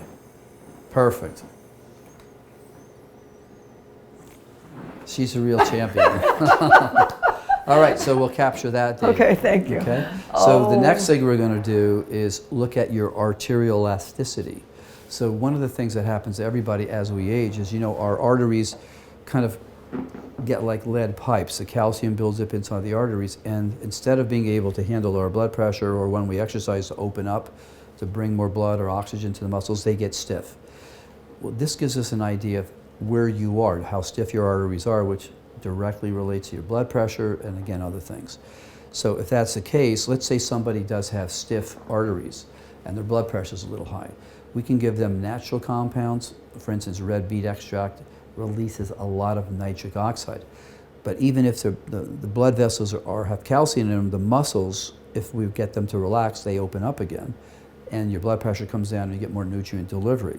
So we have all natural things and we have prescription compounds we can use if somebody has very stiff arteries, and we want to avoid using more medications because they each have their own complication rates. So most of the things we'll do with you is use natural ingredients to help adjust all the little things that we can to bring you into more of an optimal function. Plus, I'm sure you Yeah. catch things earlier on. So maybe I don't have high blood pressure right now. Right. But you might see a little stiffening, which means I can start a little earlier in the game. We should have you here on a regular basis. So our program is really directed as a personalized program, a preventive program, a proactive program, which is just, we pick up trends in your aging system that we could adjust now before they become issues. So we're going to do that. We're going to check her arterial elasticity. Okay, so now we're going to take a look at how stiff those arteries are, and we just talked about that. So Loriana's going to put this, it looks like a blood I pressure was going to cuff. say, is it a blood pressure? No, but cuff? it's very similar, but it measures many other things. Okay, so we're going to go ahead and then we're going to, you're going to feel a little pressure on this, and then in the course of maybe about 30 seconds, it's going to give us an idea of elasticity, of how stiff those arteries are. Okay? Okay, and then do you do it on both arms or just one arm? No, we usually just do one arm, okay? But again, in your case, I mean, if people say, you know, they have a high blood pressure problem, we'll usually do more than, we might even do the legs. But since you're in that normal range, you're not on high blood pressure situations, we'll just do one. Got it. Okay. And what you're going to see is a good profile of what we hope to see with people who have relatively healthy arteries that are not really too stiff. So this is good, and we're going to try to do everything we can to help you maintain this healthy artery state. Fantastic. Okay. Good to see. I love all this information. This is a whole new approach to personalized medicine and using not just stem cells, but regenerative medicine, the biotechnology, and also, for instance, genetics. And we're going to talk about that too as we finish our testing. Well, again, we talked about how knowledge is power, and knowing, even though sometimes it's a little scary to think like, what is happening inside my body? And especially if you're predisposed to heart disease or have certain issues, it's like, oh, I don't want to get the results. But then once you have them, there's something, and this is the shining, this is the magic you do here, and the hope that we have that we can do something about it now. Well, it's interesting you say that, because up until a few years ago, it was always thought that we inherited a genetic situation where we can't beat, for instance, if our parents had a heart attack or high blood pressure or cholesterol problems. So what we really know now is we inherit genetic tendencies, not genetic certainties. And if we can see there's a progression in a direction, we can intercede with lifestyle things, but also with all these new natural compounds to help avoid what would have been a genetic predisposition. So life has changed dramatically in the last few years. Thanks to everything you're doing. It's our pleasure. Okay, we're going to do the next one. What we're going to do now is measure your memory, and we're going to be having you look at on the screen certain things which will then go off, and then you'll have to memorize, for instance, what the word was, or also what the sequence of numbers was. And we're going to get an idea of how far your short-term and long-term memory is able to work. And don't worry, because there's different scales and scores for all different things. Okay. Okay? You always say, "Don't worry."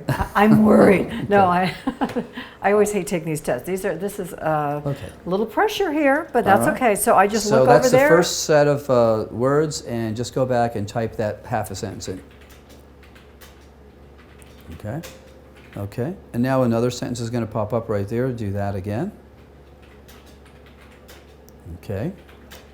Now another sentence is going to come up. Hold on, type it in again. Okay. Now take a brief break. Okay? And breathe. Breathe. Now what we're going to do is have you remember and type in the first sentence without seeing it.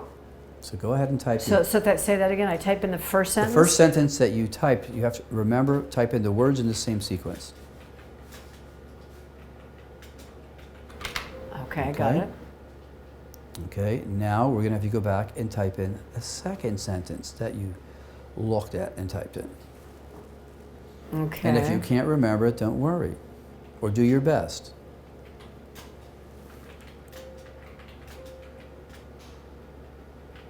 think that's right. Okay, and now the third sentence.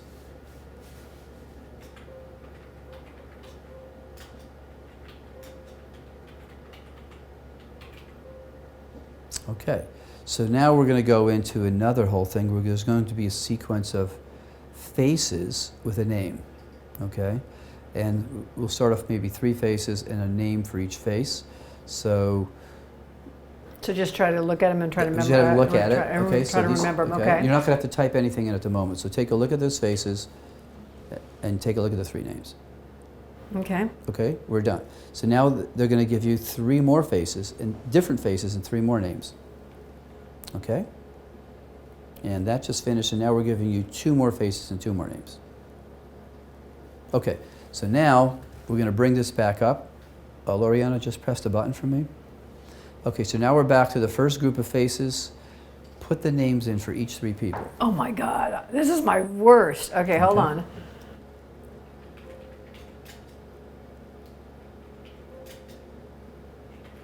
I need this at a cocktail party. Okay, second screen. Now you're only going to have about 6 seconds for the second screen, so go Okay. ahead. Second screen's up.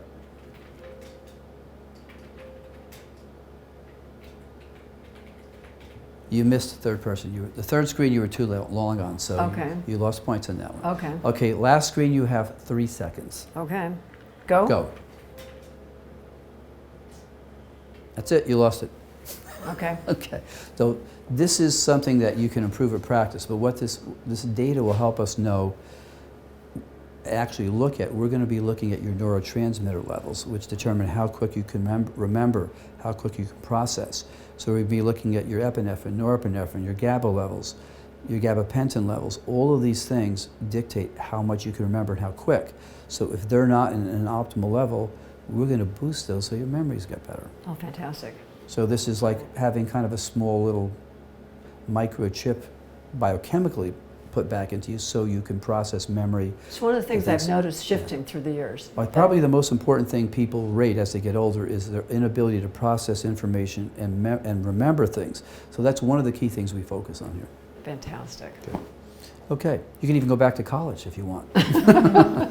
So we've done these major things. So the next thing for us is to do a blood test where we're going to be looking at, for instance, all the molecular markers, your hormonal levels, some of the key thing we look at is your inflammatory markers, your nutrient levels, which we can correct immediately, and along with your telomeres. Now, telomeres, as you know, are a sign of how many cell divisions your stem cells and body cells have left. And it used to be thought that if they were short, there was nothing we can do about it. Now we know we can actually enhance and extend telomeres. So that whole thing has become another whole area of very intense research, which helps you live longer, healthier. Which, by the way, can also help extend with exercise.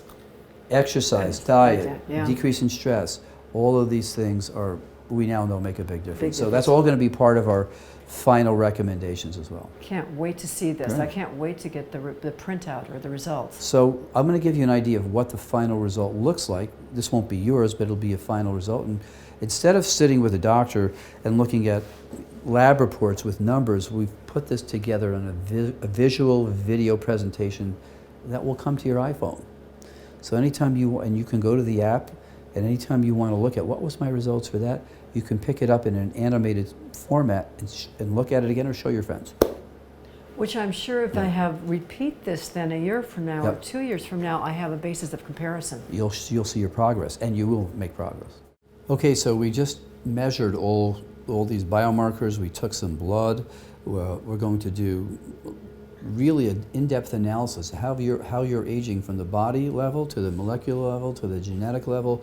So let me show you how we now represent this. So basically, we'll be looking at your body, okay, from multiple perspectives. So we're looking at your whole body from the head all the way down to your feet, measuring your memory, your grip strength, your body composition. So all of this is going to come to you on an app. We're going to be looking at for instance, your cellular biomarkers, okay? Then we're going to be looking at your molecular biomarkers, your hormonal levels and all the key enzymes from each organ system. Okay, we'll then be looking at your genetic markers. This is very important because DNA damage, DNA repair rates, free radical levels all dictate how quickly your genetic software starts to malfunction. Okay, so now we're going to be looking at your stem cell data, okay, which is again very important. That tells us what we have to do to change our treatment regimens. Your telomere lengths will be able to show that we've actually increased them over a year or two, which is a major, major plus to help keep you healthy. Can you explain telomeres and exactly what they are Right. and why that indicates aging? See, telomeres are like the ends of a shoelace. Every time your cell makes a division, that little hard end of a shoelace gets shorter and shorter. And as soon as those cells complete so many divisions, the cell stops dividing, which means it can't repair or restore anything. But the worst part about that is if it stays short like that and the body doesn't clean it out, it becomes what we call a senescent cell and starts making negative compounds that cause all your healthy cells to age quicker. So we want to avoid the shortening to avoid the production of these senescent cells, but we also want to do whatever we can to help maintain the length of those telomeres so you get more cell divisions to keep your body, your liver, your heart, your skin making new cells to stay healthy and young. So telomeres have been a sign of how quickly you're aging, and in the past it was thought we couldn't do anything to help maintain their length or increase them. Well, now we know through new research we can actually enhance them, as well as using lifestyle, exercise, diet, stress reduction, all help. Supplements. All these things help maintain and actually lengthen your telomere. So we'll also be looking, for instance, now at, let's take a look at the next level. We'll be looking at, and that was my test, so we'll just go down here. And so when we're done, we'll see a summary of your whole aging profile. This is your first results will be somewhere down here. Your second results will actually be able to show how your aging is improved in your physical body, your molecular level, your genetic level, and your stem cell level. And that directs where our priorities for therapy will be. It's a whole new way of looking at aging and giving you the best shot at looking and acting super by the time in your 80s, 90s, and maybe even 100s. So that's a And how whole new often way. do you think we should have these tests? We do this 2 to 3 times a year based upon what your basic data is. Okay. And you'll get this on your phone to look at, so anytime you want to, instead of having to sit and look at a doctor reading numbers to you, you have this all condensed with a little video imagery about how this is affecting your aging process. And therefore, it's a good reminder, especially if you're having it done multiple times a year, of your progress, or if you're slipping behind. But it's a reminder that if you've run out of supplements, or you're not exercising, or you're not doing some of the protocols to get back on track. This is a motivator, because if you're not making progress, you'll try harder, or if you're not making progress, we will contact you. And throughout the year, we'll usually contact you 4 or 5 times saying, look, your recent data said this, we want to make sure you're following these instructions. Brilliant. So here's where we are. Forget about that sitting with the doctor and having him read your reports. You'll have it with you, but you'll have a better idea, visualize what it's doing. Okay. Great tool, great motivator. Well, we're excited about that too. Okay, shut that. And then we're gonna raise the bottom a little bit more so your head's out a little bit more. Can you raise her up? That's good right there. Yep. Okay, roll. Oh no, stand flat, stand flat. Raise it up some more. Levántalo un poco más. That's good right there. Okay, good. You're on. Now, you should be move like this because it'll keep your blood going, and you can do this. Yep, you can dance in there. If you dance in there, it's even better. 4 seconds left. Okay. Okay. Oh, kick your door open and just jump here. Okay, so Kathy, we've started your intravenous, okay? And we're going to give you a medication that basically is an anti-inflammatory to help cover any type of potential reaction you might have to some of the solutions that the stem cells are preserved in. That's extremely unlikely. We do this as a little benefit or a little bit of insurance. It's just part of our protocol, okay?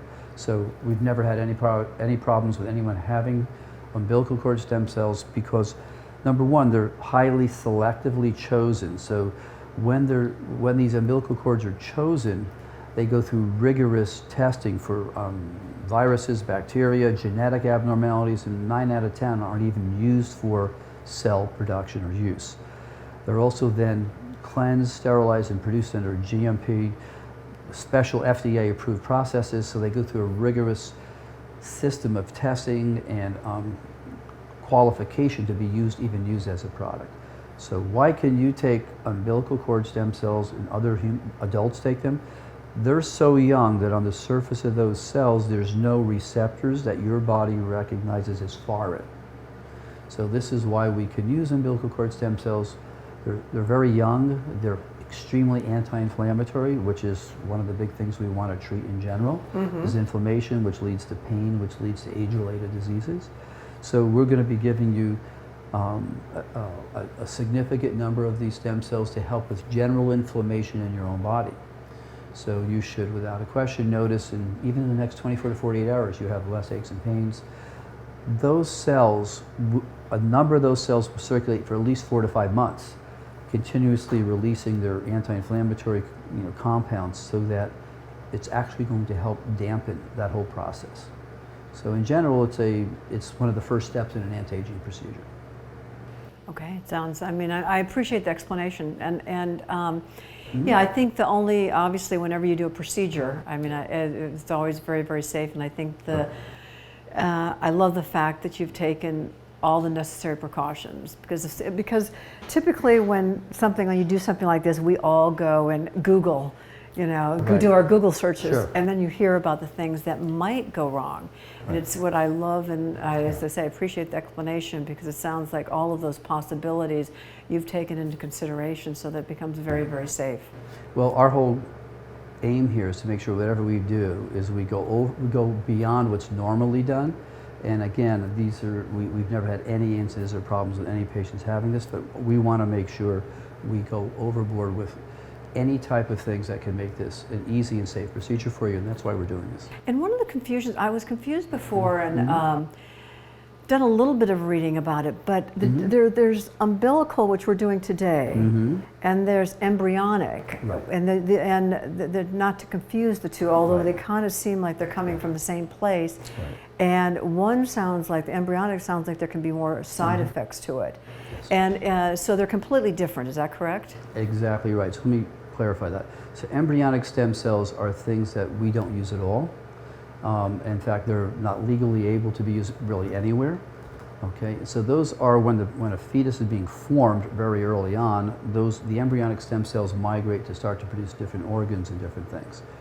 We're not talking about anything that's being used that's related to the development of a baby in any sort. We're talking about using the umbilical cord, which is almost always thrown away, and we never even knew the value of what was inside that cord. So this has nothing to do with babies' early development or anything. So this is really important. And embryonic stem cells are very different than umbilical cord stem cells are. Their potential to turn into many different tissues is what creates this fear of potentially a cancer or an abnormal growth. So umbilical cord stem cells are never used. Okay, but the umbilical cord stem cells are adult stem cells, but they're very, very young adult stem cells.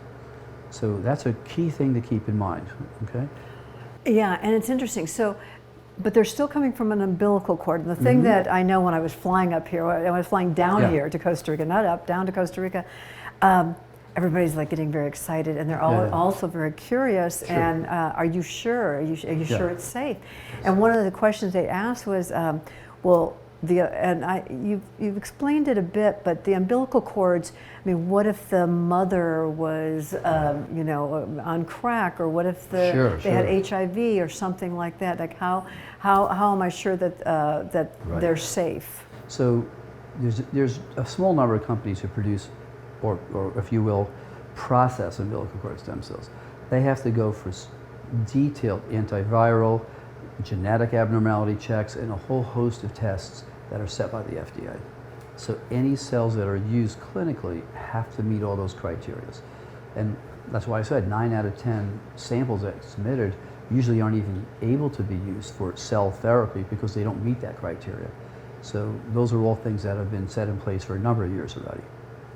So I'm putting in somebody else's stem cells, and so it's another DNA that's being entered into my body. What is? How do we know my body's not going to reject them? Okay, and that's a good question. So human beings, you, me, 6'5" basketball players, 5'4", 4'11", little short people who are white, our DNA is 99.9% 99.9% identical to each other.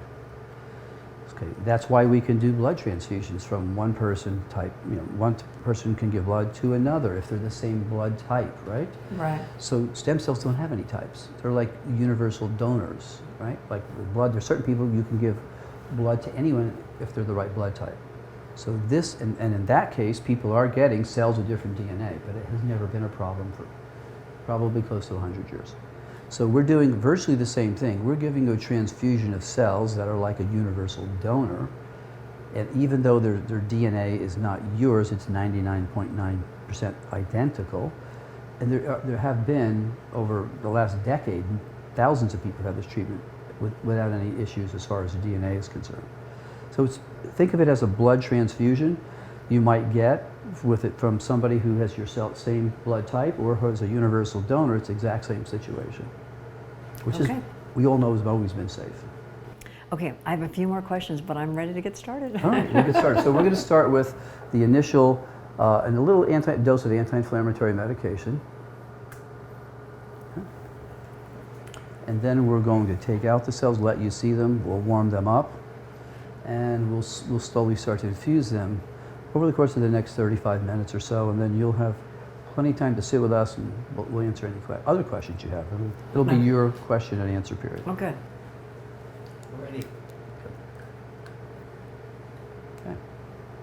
So first thing we're going to do is go over to our minus 80 degrees centigrade freezer, take out the umbilical cord stem cells, warm them up in our hand, and then we will bring them over and we will fill them into this bag of what is normal fluid, which is physiological fluid that your body would have, same pH, same basic electrolytes, and we'll slowly drip those in, and you're going to have your first anti-aging, anti-inflammatory treatment. I can't wait. Okay, so we'll do that.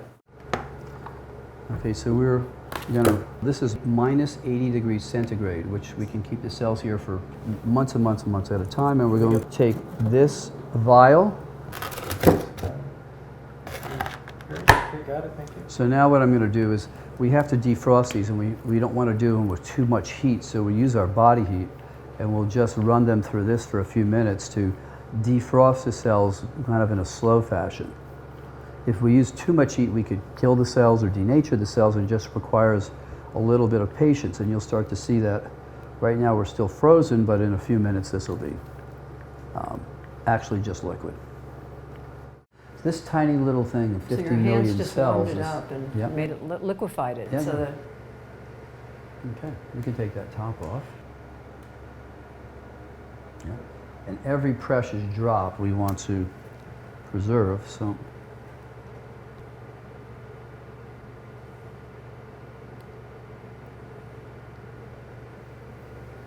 Still a little bit more there. Yep.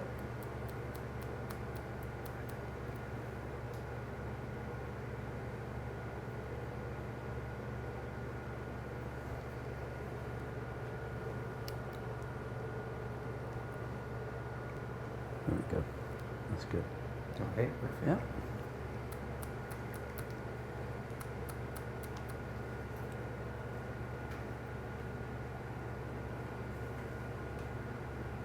So we're going to now go ahead and place these cells into the physiological solution, and you're going to see this little pink cloud, which is millions of tiny stem cells that have the potential to kind of regenerate muscle, bone, cartilage, neural tissue, but also are extremely strong anti-inflammatory compound. And it's going to take us about a half hour to run this. And you're going to get hydrated too, which makes you feel better in general. especially after a flight down Well, you here. just got off a flight down here, and so Yeah. that's one of the things we do as well. That's Okay. so. What is the reason that we're using umbilical today Right. as opposed to taking my own fat cells? Okay, so your own Or fat cells. my own stem cells from fat, let's say. Right. So your own stem cells from fat, we can collect those. We do have to do a little local anesthesia. We have to then take your fat.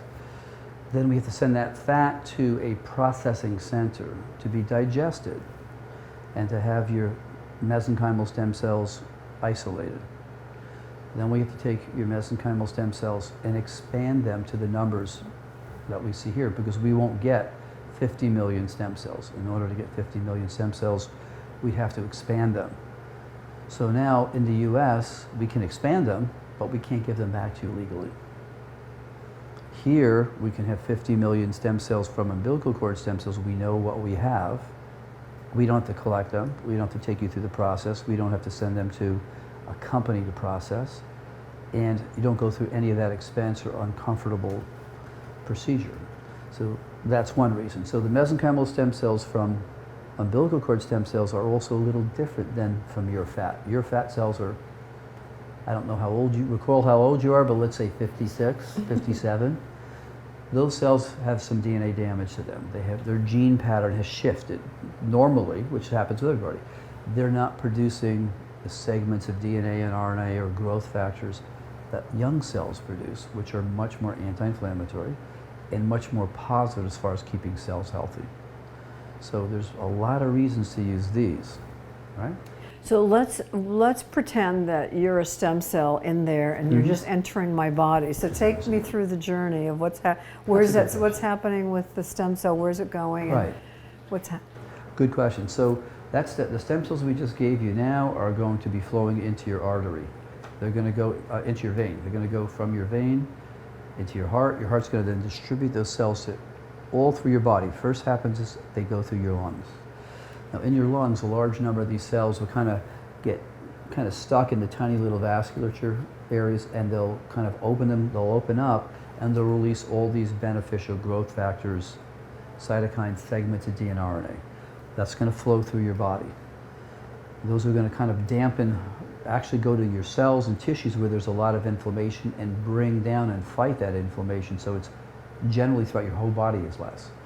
The other segment of cells, maybe 20-30% of those cells, are going to get through the lungs, and they're going to float through your arteries and veins for the next up to 5 months, also releasing these anti-inflammatory compounds that actually will help keep your whole body's inflammation down, but also help kind of stimulate your own stem cells in your skin, your muscles, your bones, to perhaps be a little more active and more regenerative in nature. So they regulate the immune system, because one of the things that happens as we age is our immune system becomes overactive. These help regulate the immune system, so you're making less inflammation as well.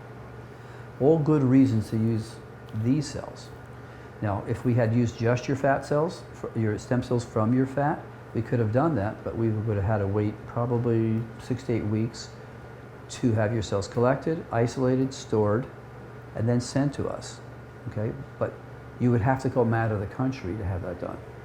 We can do that out of the country, here in Costa Rica. Very, very few countries legally and openly say you can do that if you follow the protocols. So in the US, we're limited, okay? People who've had their stem cells collected from fat and in storage no longer can even use those cells, because in the US, your stem cells have been designated drugs. Do you think that's going to change in the near future? If it does change, it'll be a long time, even if it does. So it's not only something that we can't use in the US, but the reason we're here and opening our clinic here is because we have the option for people to use their own cells, to people who use umbilical cord cells, to help stay healthy, to help regulate their immune system, to help in general with the aging process. Ligaments, knees, joints, wound healing, all of these things open up as an option if we do it outside the country, but follow the regulations and restrictions that are here in Costa Rica. So if just backing up, and it's probably, some of these questions probably seem simplistic, but what exactly is a stem cell? And why are they so potent, or what makes them so potent? Okay. These are all good questions too. So in our body, we have two major categories of cells. We have our body cells. These are called somatic cells. Okay, there's about 100 trillion cells in our body. That's more stars than the galaxy. Okay, so we have a lot of stem cells, a lot of body cells. Now the stem cells are a smaller segment of that. Perhaps maybe 5 or 10% are stem cells.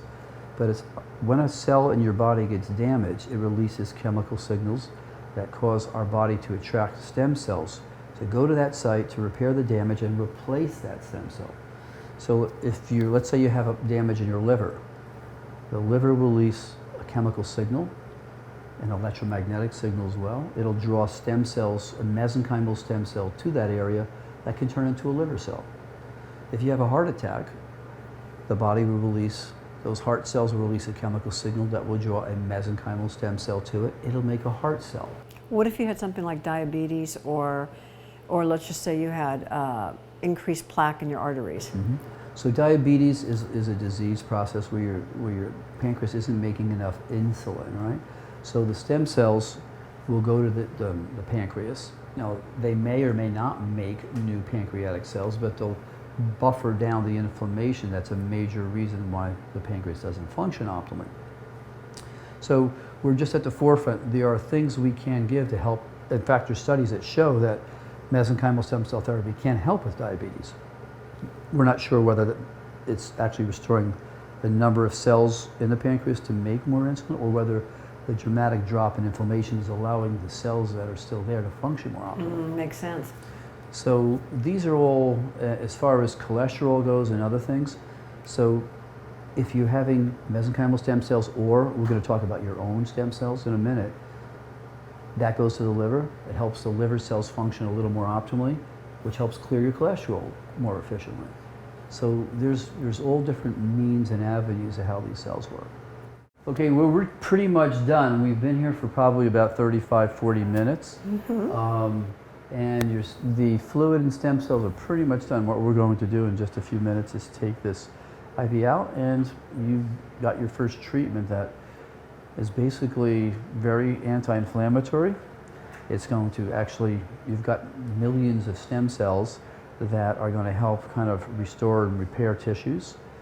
Some of it might even will probably help make new muscle, bone, or the tissues that are in need of repair and regeneration.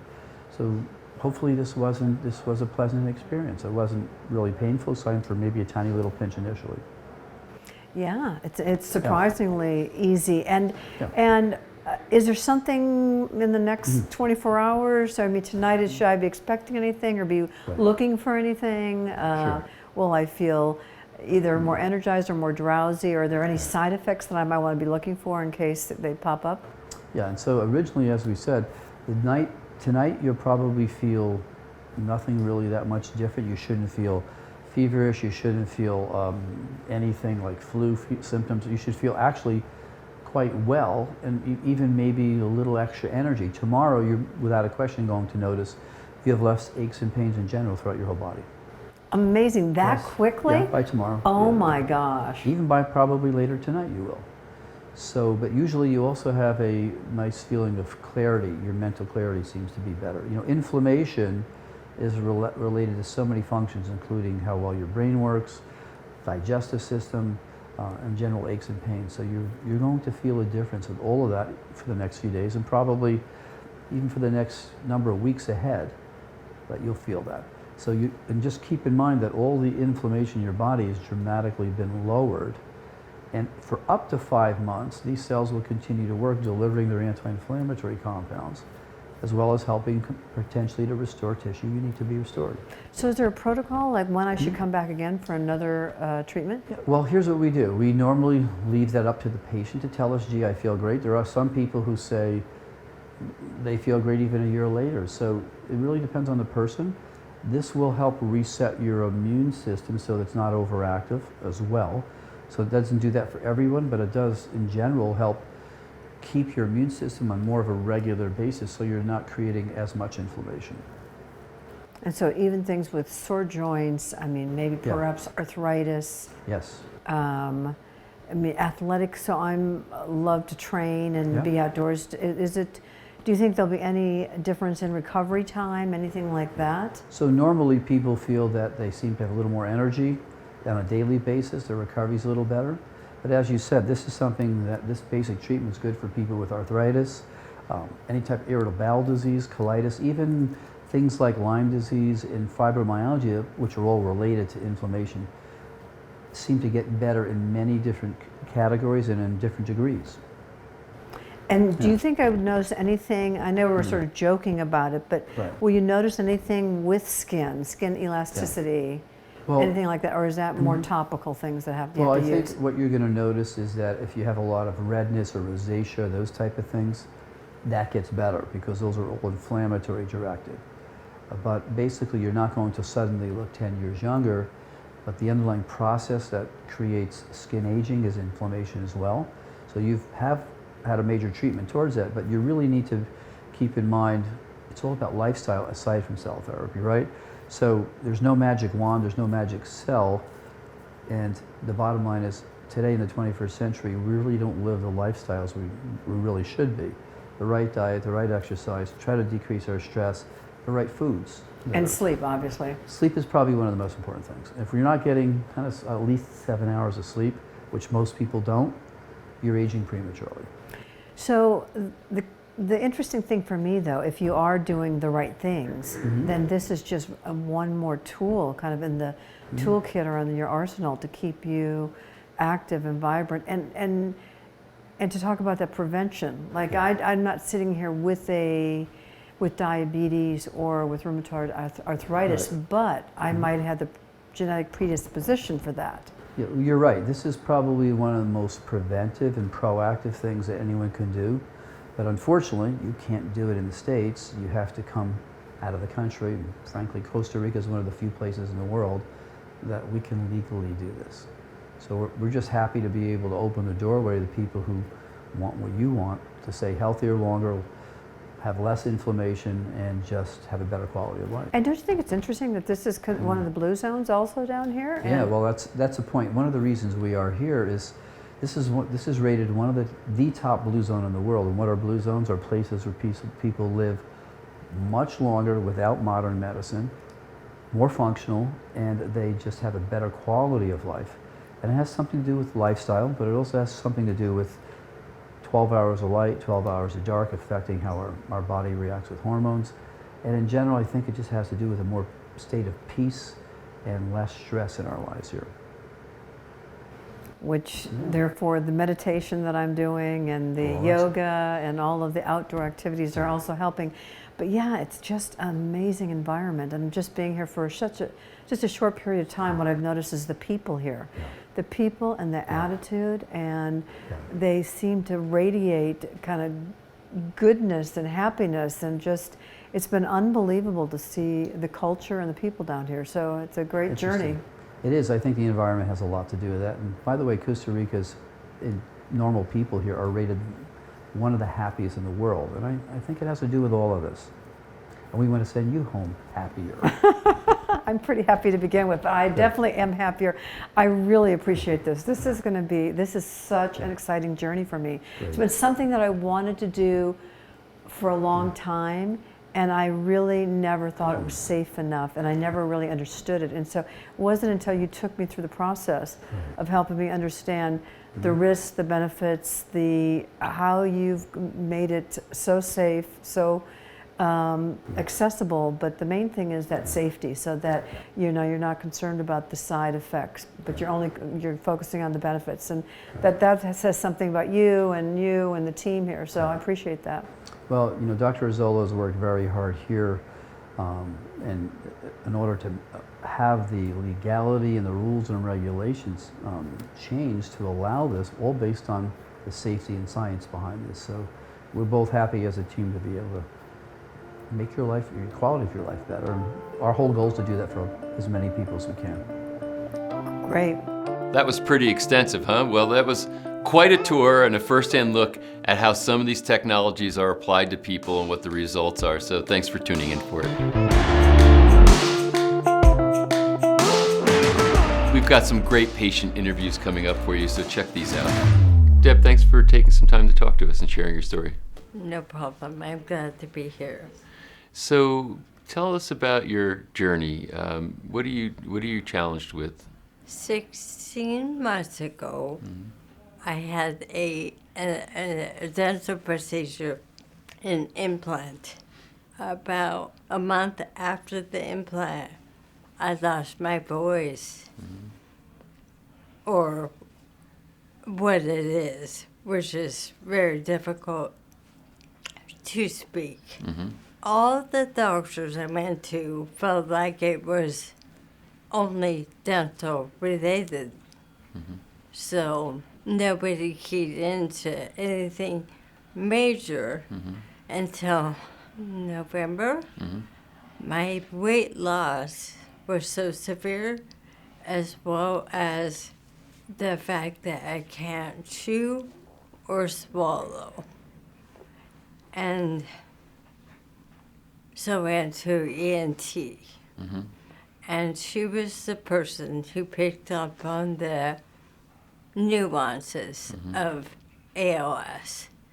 And I kind of laughed with her a little bit because I did a hospice social work in my past. And I told her, I said, I was praying for MS because they have meds. Right. So from there, she got me right into a neurologist.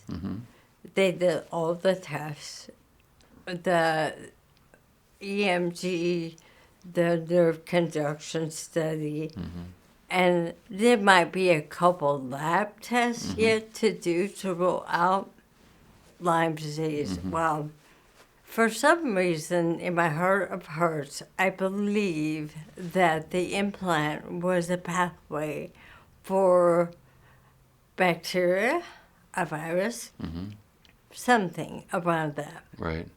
But if you have ALS, they also refer to as Lou Gehrig's disease. Yes. That would have nothing to do with a virus or a bacteria. So you think it might not be ALS at this point?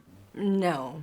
In fact, my appointment with him on Monday is my medication workup for ALS.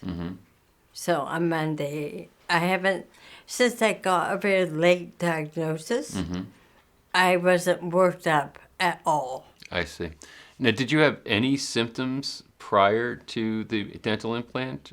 I was doing massage therapy at a spa, and my hands were starting to hurt real bad, and I blamed it on the massage. And my speech, I'm a type 2 diabetic, so I always blame myself.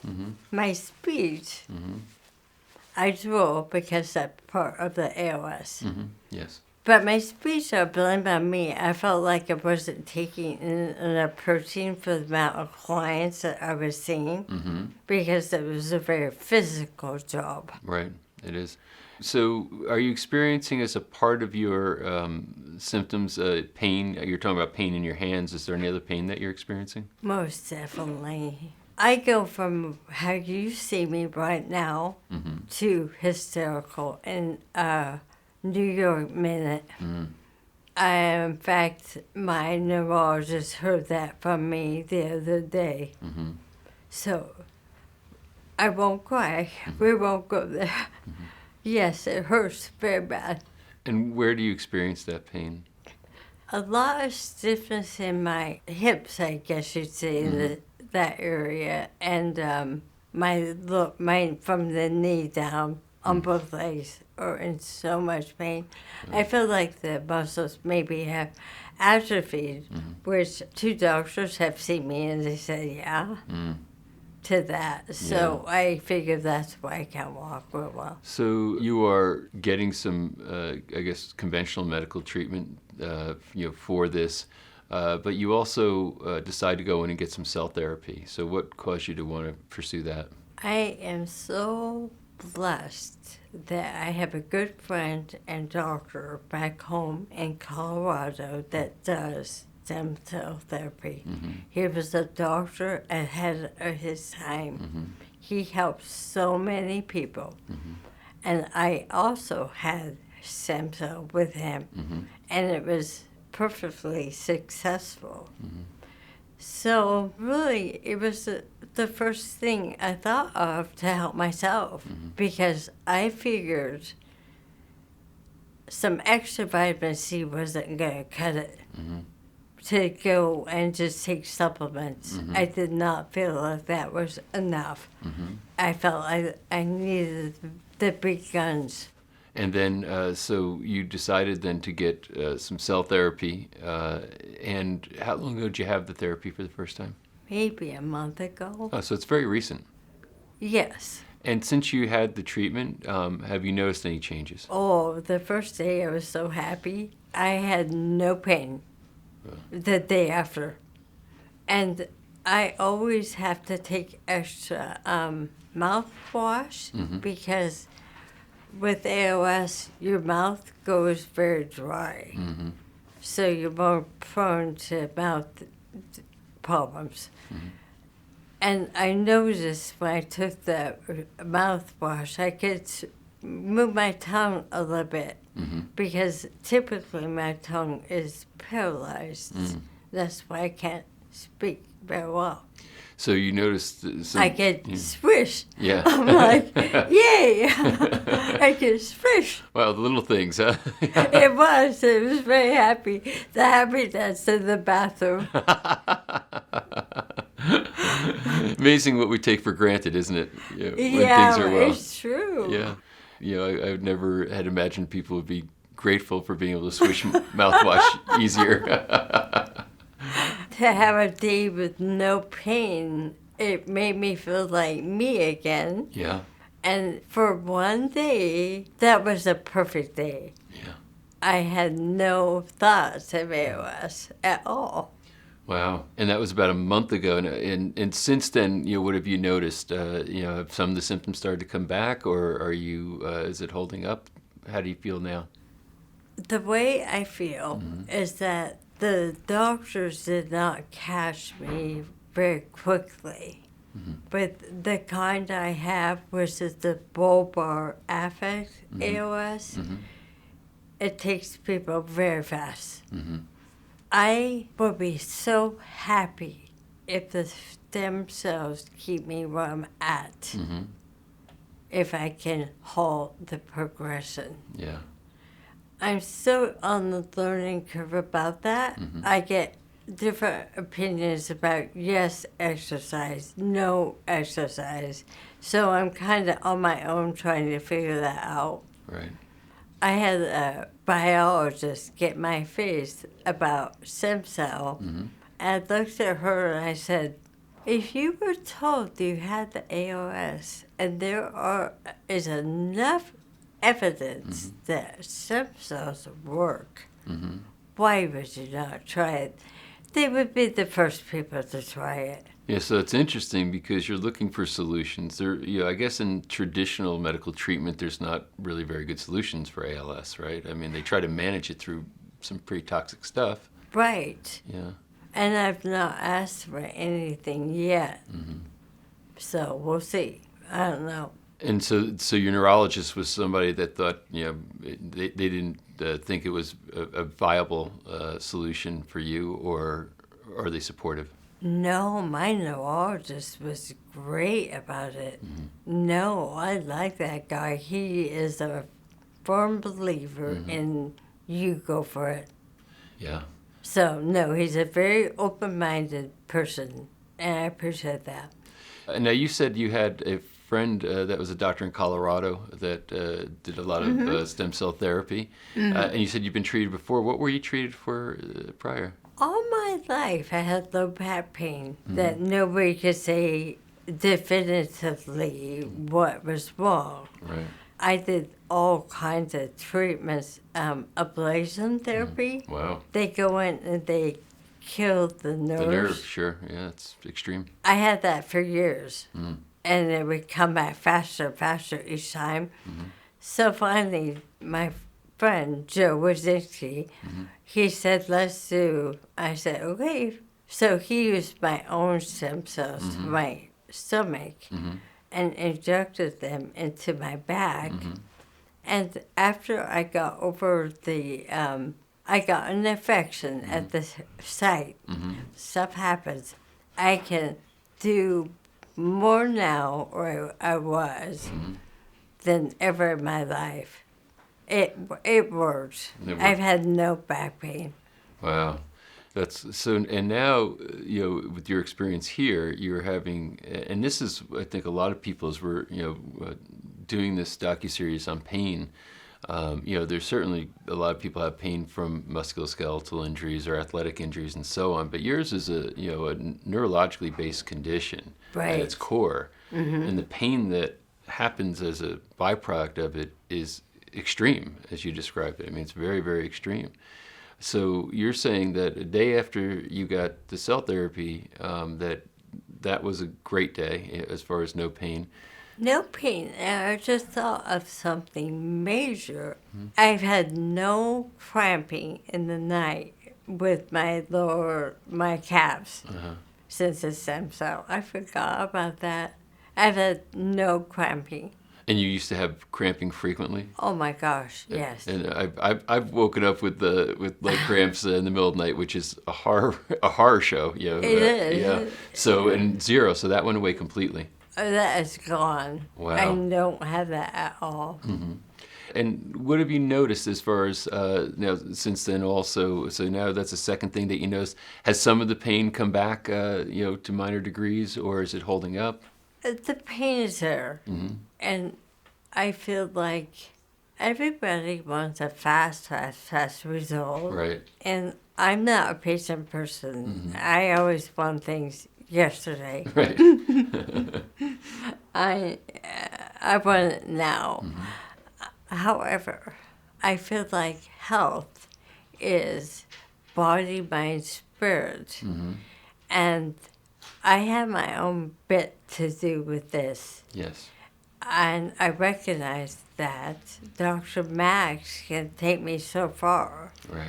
And I just recently committed to that I need to take good care of myself. It's interesting you say that. It's come up a few times with some of the providers and doctors and some of the patients that we try to narrow our thinking to, okay, this is the intervention, whether it's an injection of cell therapy or some other type of a treatment, and then we'll see what the outcome is. But there's more things involved, like you said. It's body, mind, and spirit, right? Your desire to get well. Absolutely. And without hope, Yeah. you're not ever going to get well. And it's in the mind as well as science. Yes. So that's what I find fascinating.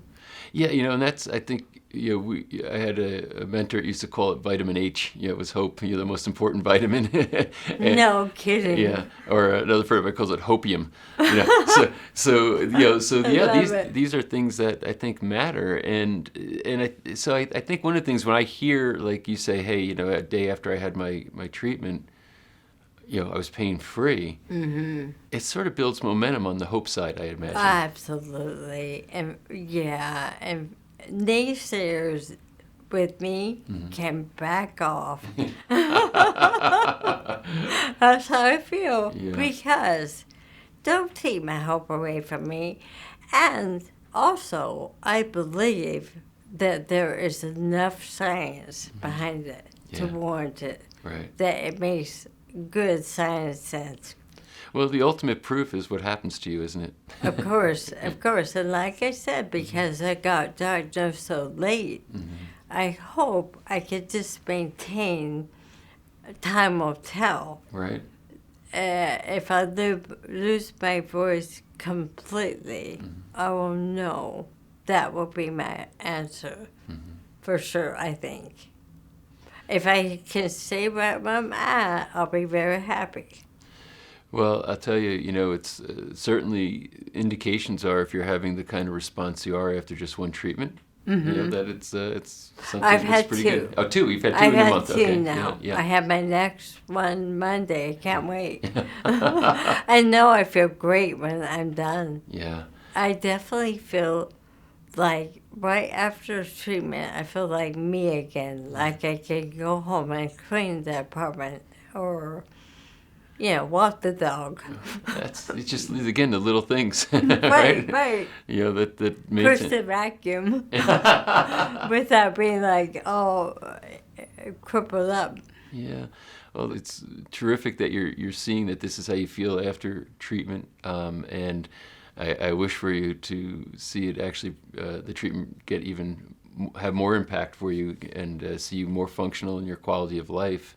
And Yes. and I think it's inspiring that you'll sit here, you can talk about it, and that you understand that your role in the whole healing process. Yes, I don't want to block the good that the stem cell is doing. Yeah. So that's how I feel.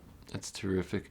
Yeah. Well, I appreciate you sharing your story and being here with us right now. And I wish you speedy health and healing and a very positive future for you. Thank you so much. It was nice to meet you. Eileen, thanks for taking some time to share your story. I'm so glad to do it. So, what is your story? What kind of challenges were you facing?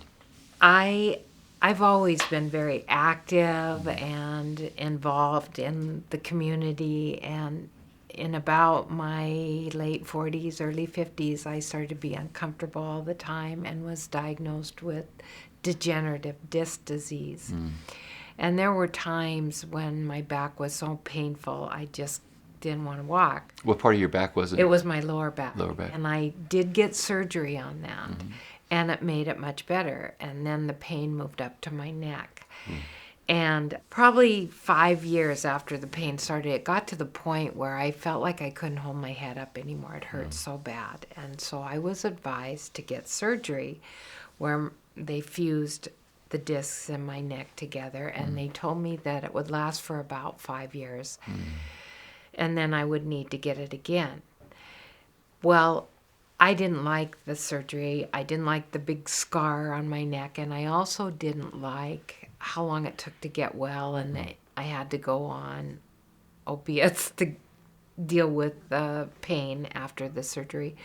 So I thought, I'm going to find a better way, and I went to a neck doctor and learned some exercises, and I did those religiously. So it's been about 15 years since I had that surgery. And last summer... The back surgery, you're talking about the low back surgery? No, the... Oh, so you had the neck done also? surgery. Yeah, I Okay. had it done first, and Right. then they said I'd have to get it done again. I see. So now you're looking for another solution after you had the surgery the first time. Well, my doctor said, you're going to need to get that second surgery. And then she said, and you won't be able to turn your head. You'll have to turn your whole body to talk to people. And all the memories of that surgery came back, and I just did not want to do it, and thought there has to be a reasonable alternative. Right. And I got a letter in the mail from Stem Cell Center asking me to attend a seminar. I went to the seminar, and I learned that they had a very high success rate for my problem, and that there was no recovery time, and that it was a natural way to get well, which really appeals to me. Sure. So I decided to get the procedure done. And when I came in here, I was in a lot of pain, not sleeping at night. I couldn't turn my head without hearing the bones grinding. And it's very depressing when every day you wake up and it hurts a little bit more than it did the day before, and you feel like it's never going to get better unless you get this surgery that you really don't want. So I came and I got the treatment. 3 days later, I got it on Friday, so it was actually 2 days later, on Sunday, I woke up and I couldn't believe it. When I got out of bed, I felt young again. I could turn my head, there was no sound, and it didn't hurt. I was well, and it's gotten better and better. And so it's a wonderful thing for me. Now, I have a friend at the high school who used to be my student. He's about 50, and he is suffering the same things I had. I'm probably going to ask an inappropriate question here, but you had a friend at the high school who used to be your student. He's about 50. Do Right. you mind sharing your age? Is that something I could ask you? 71.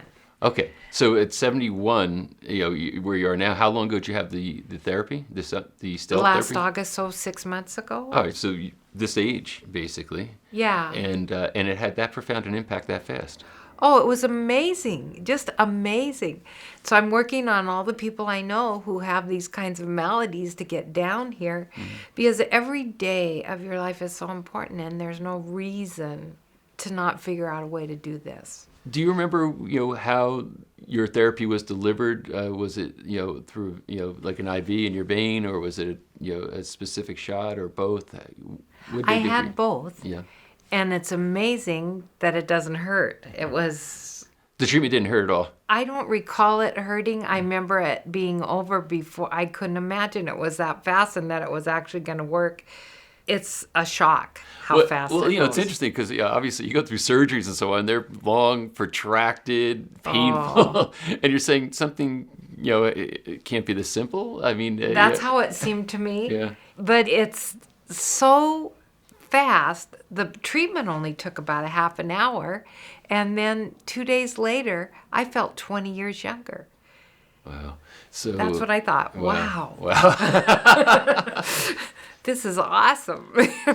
So interesting. What do you think would have happened if you didn't have this treatment, or if it didn't get this result? What do you think your life would be like now?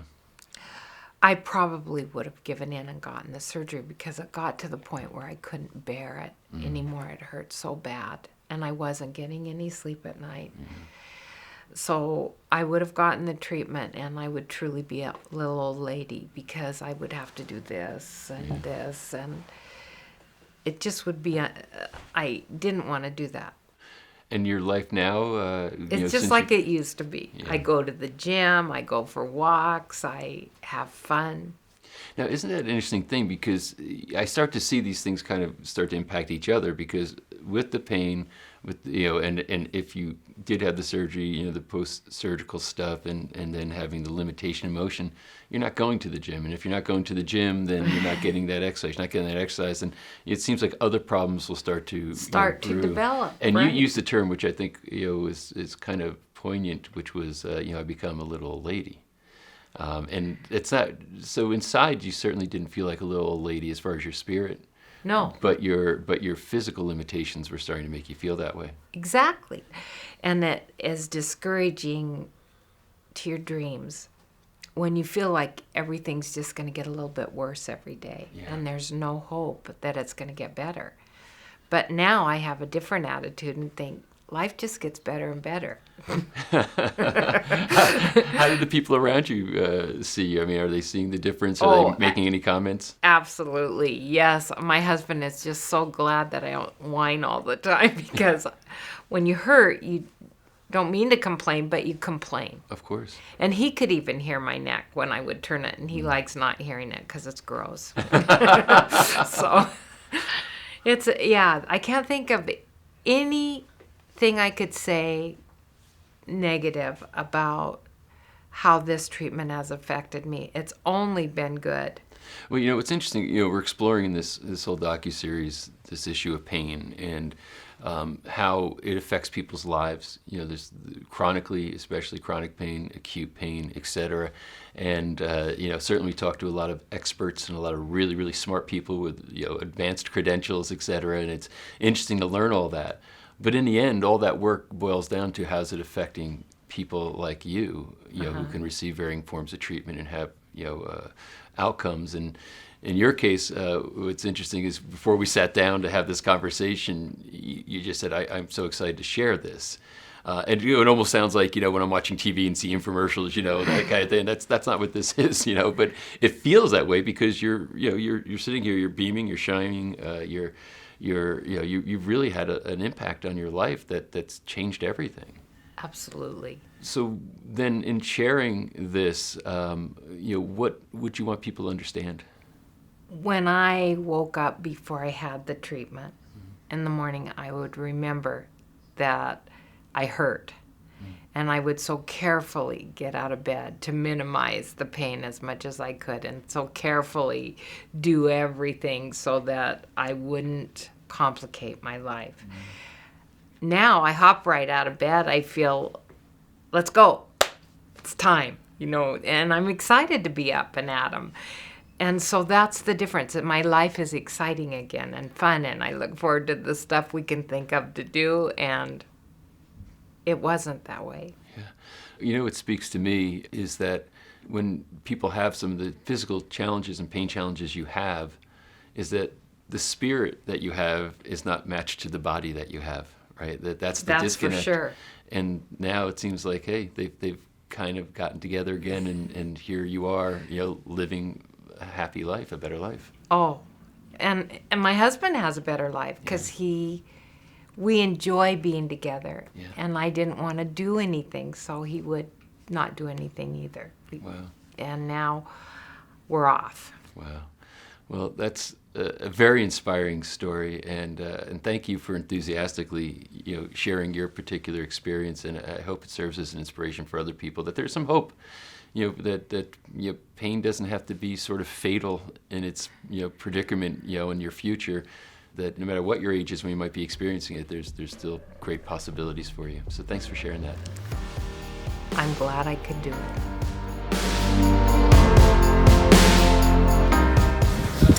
Hi, I'm Kathy Smith, and I am on this amazing journey called the Camino Santiago, which is a 500-mile walk through Spain. I'm about 10 days into it, another 20 or so to go, and it's the adventure of a lifetime. But what I wanted to talk to you about was the stem cell procedure I had a few months ago. And if I've noticed any changes, I have to say I haven't. But honestly, I hadn't expected to notice anything because it was an IV. I knew that it would take time for anything really to manifest itself. But I will say that reflecting on my procedure is make sure you check and really research this, because it is the wild, wild west out there. There's a lot of people claiming, making a lot of claims, and just be safe. It's your body. You only have one of them, so don't do anything that might harm it, and don't be, suckered into doing something because you have an ache or pain unless you really research the doctor, the procedure, where the stem cells are coming from. But beyond that, I'll let you know, and I'm looking forward to seeing if anything else does happen with my body. I also have to say that psychologically, when you put something into your system and you're not sure exactly where it came from, you're not real confident about that, then sometimes your mind will start to play some tricks, and you'll start to think that maybe something that's happening, an ache, a pain, being a little tired that day, somehow has something to do with the stem cells. And that's why I really emphasize be confident in who you're going to. It makes all the difference in the world.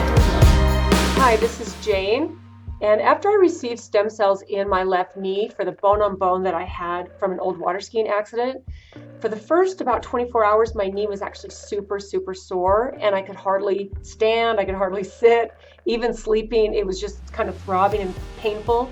But that felt really normal to me after having an injection of some just life-giving, regenerating stem cells. I would definitely do it again. I would like to have more and more stem cells because I have felt more movement, less pain, and just more ability to move my knee and go up and down the stairs and do things that I love to do that are active without the pain. Would definitely recommend that anyone who is thinking about stem cells, no matter where they need it in their body, they should give it a try. It's an amazing technology and everybody needs to have access to it.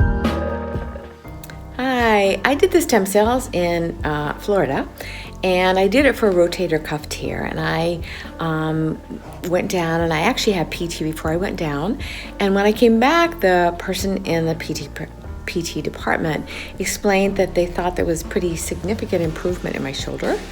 It's now not quite been 3 months, and I'm noticing that my range of motion is better. I'm also seeing that I'm able to do things that I wasn't able to do before, and I'm very hopeful that in the months to come that things will actually improve even more. And I am aware that it may take time for this to heal, and along with the physical therapy, it will really enable the stem cells to really have more of a possibility of healing that particular joint. The shoulder was pretty severely torn, and I had a labral tear as well, which is also significant. So I'm very excited to see what's going to happen down the road, and looking forward to seeing what my changes are. I think there's some great takeaways there. I always love hearing from people's real life experiences, and I hope you did too. That's it, we did it. We've completed episode 9. What an honor and a privilege to be with you through this entire journey. The information we uncovered is something that is unprecedented in the world. We've explored so many different innovators and their ideas around how to deal with this challenging topic called pain. Whether it's acute pain, chronic pain, or any other form of pain, it's great to know that there are people out there who care enough to use their minds, their intelligence, and their passion to create solutions for people like me and you. If you already own Pain Revealed, if you've ordered it, thank you from the bottom of our hearts. You know, we passionately work on this project, and when you raise your hand and say, I'm in, I want to own it, it means a lot to us.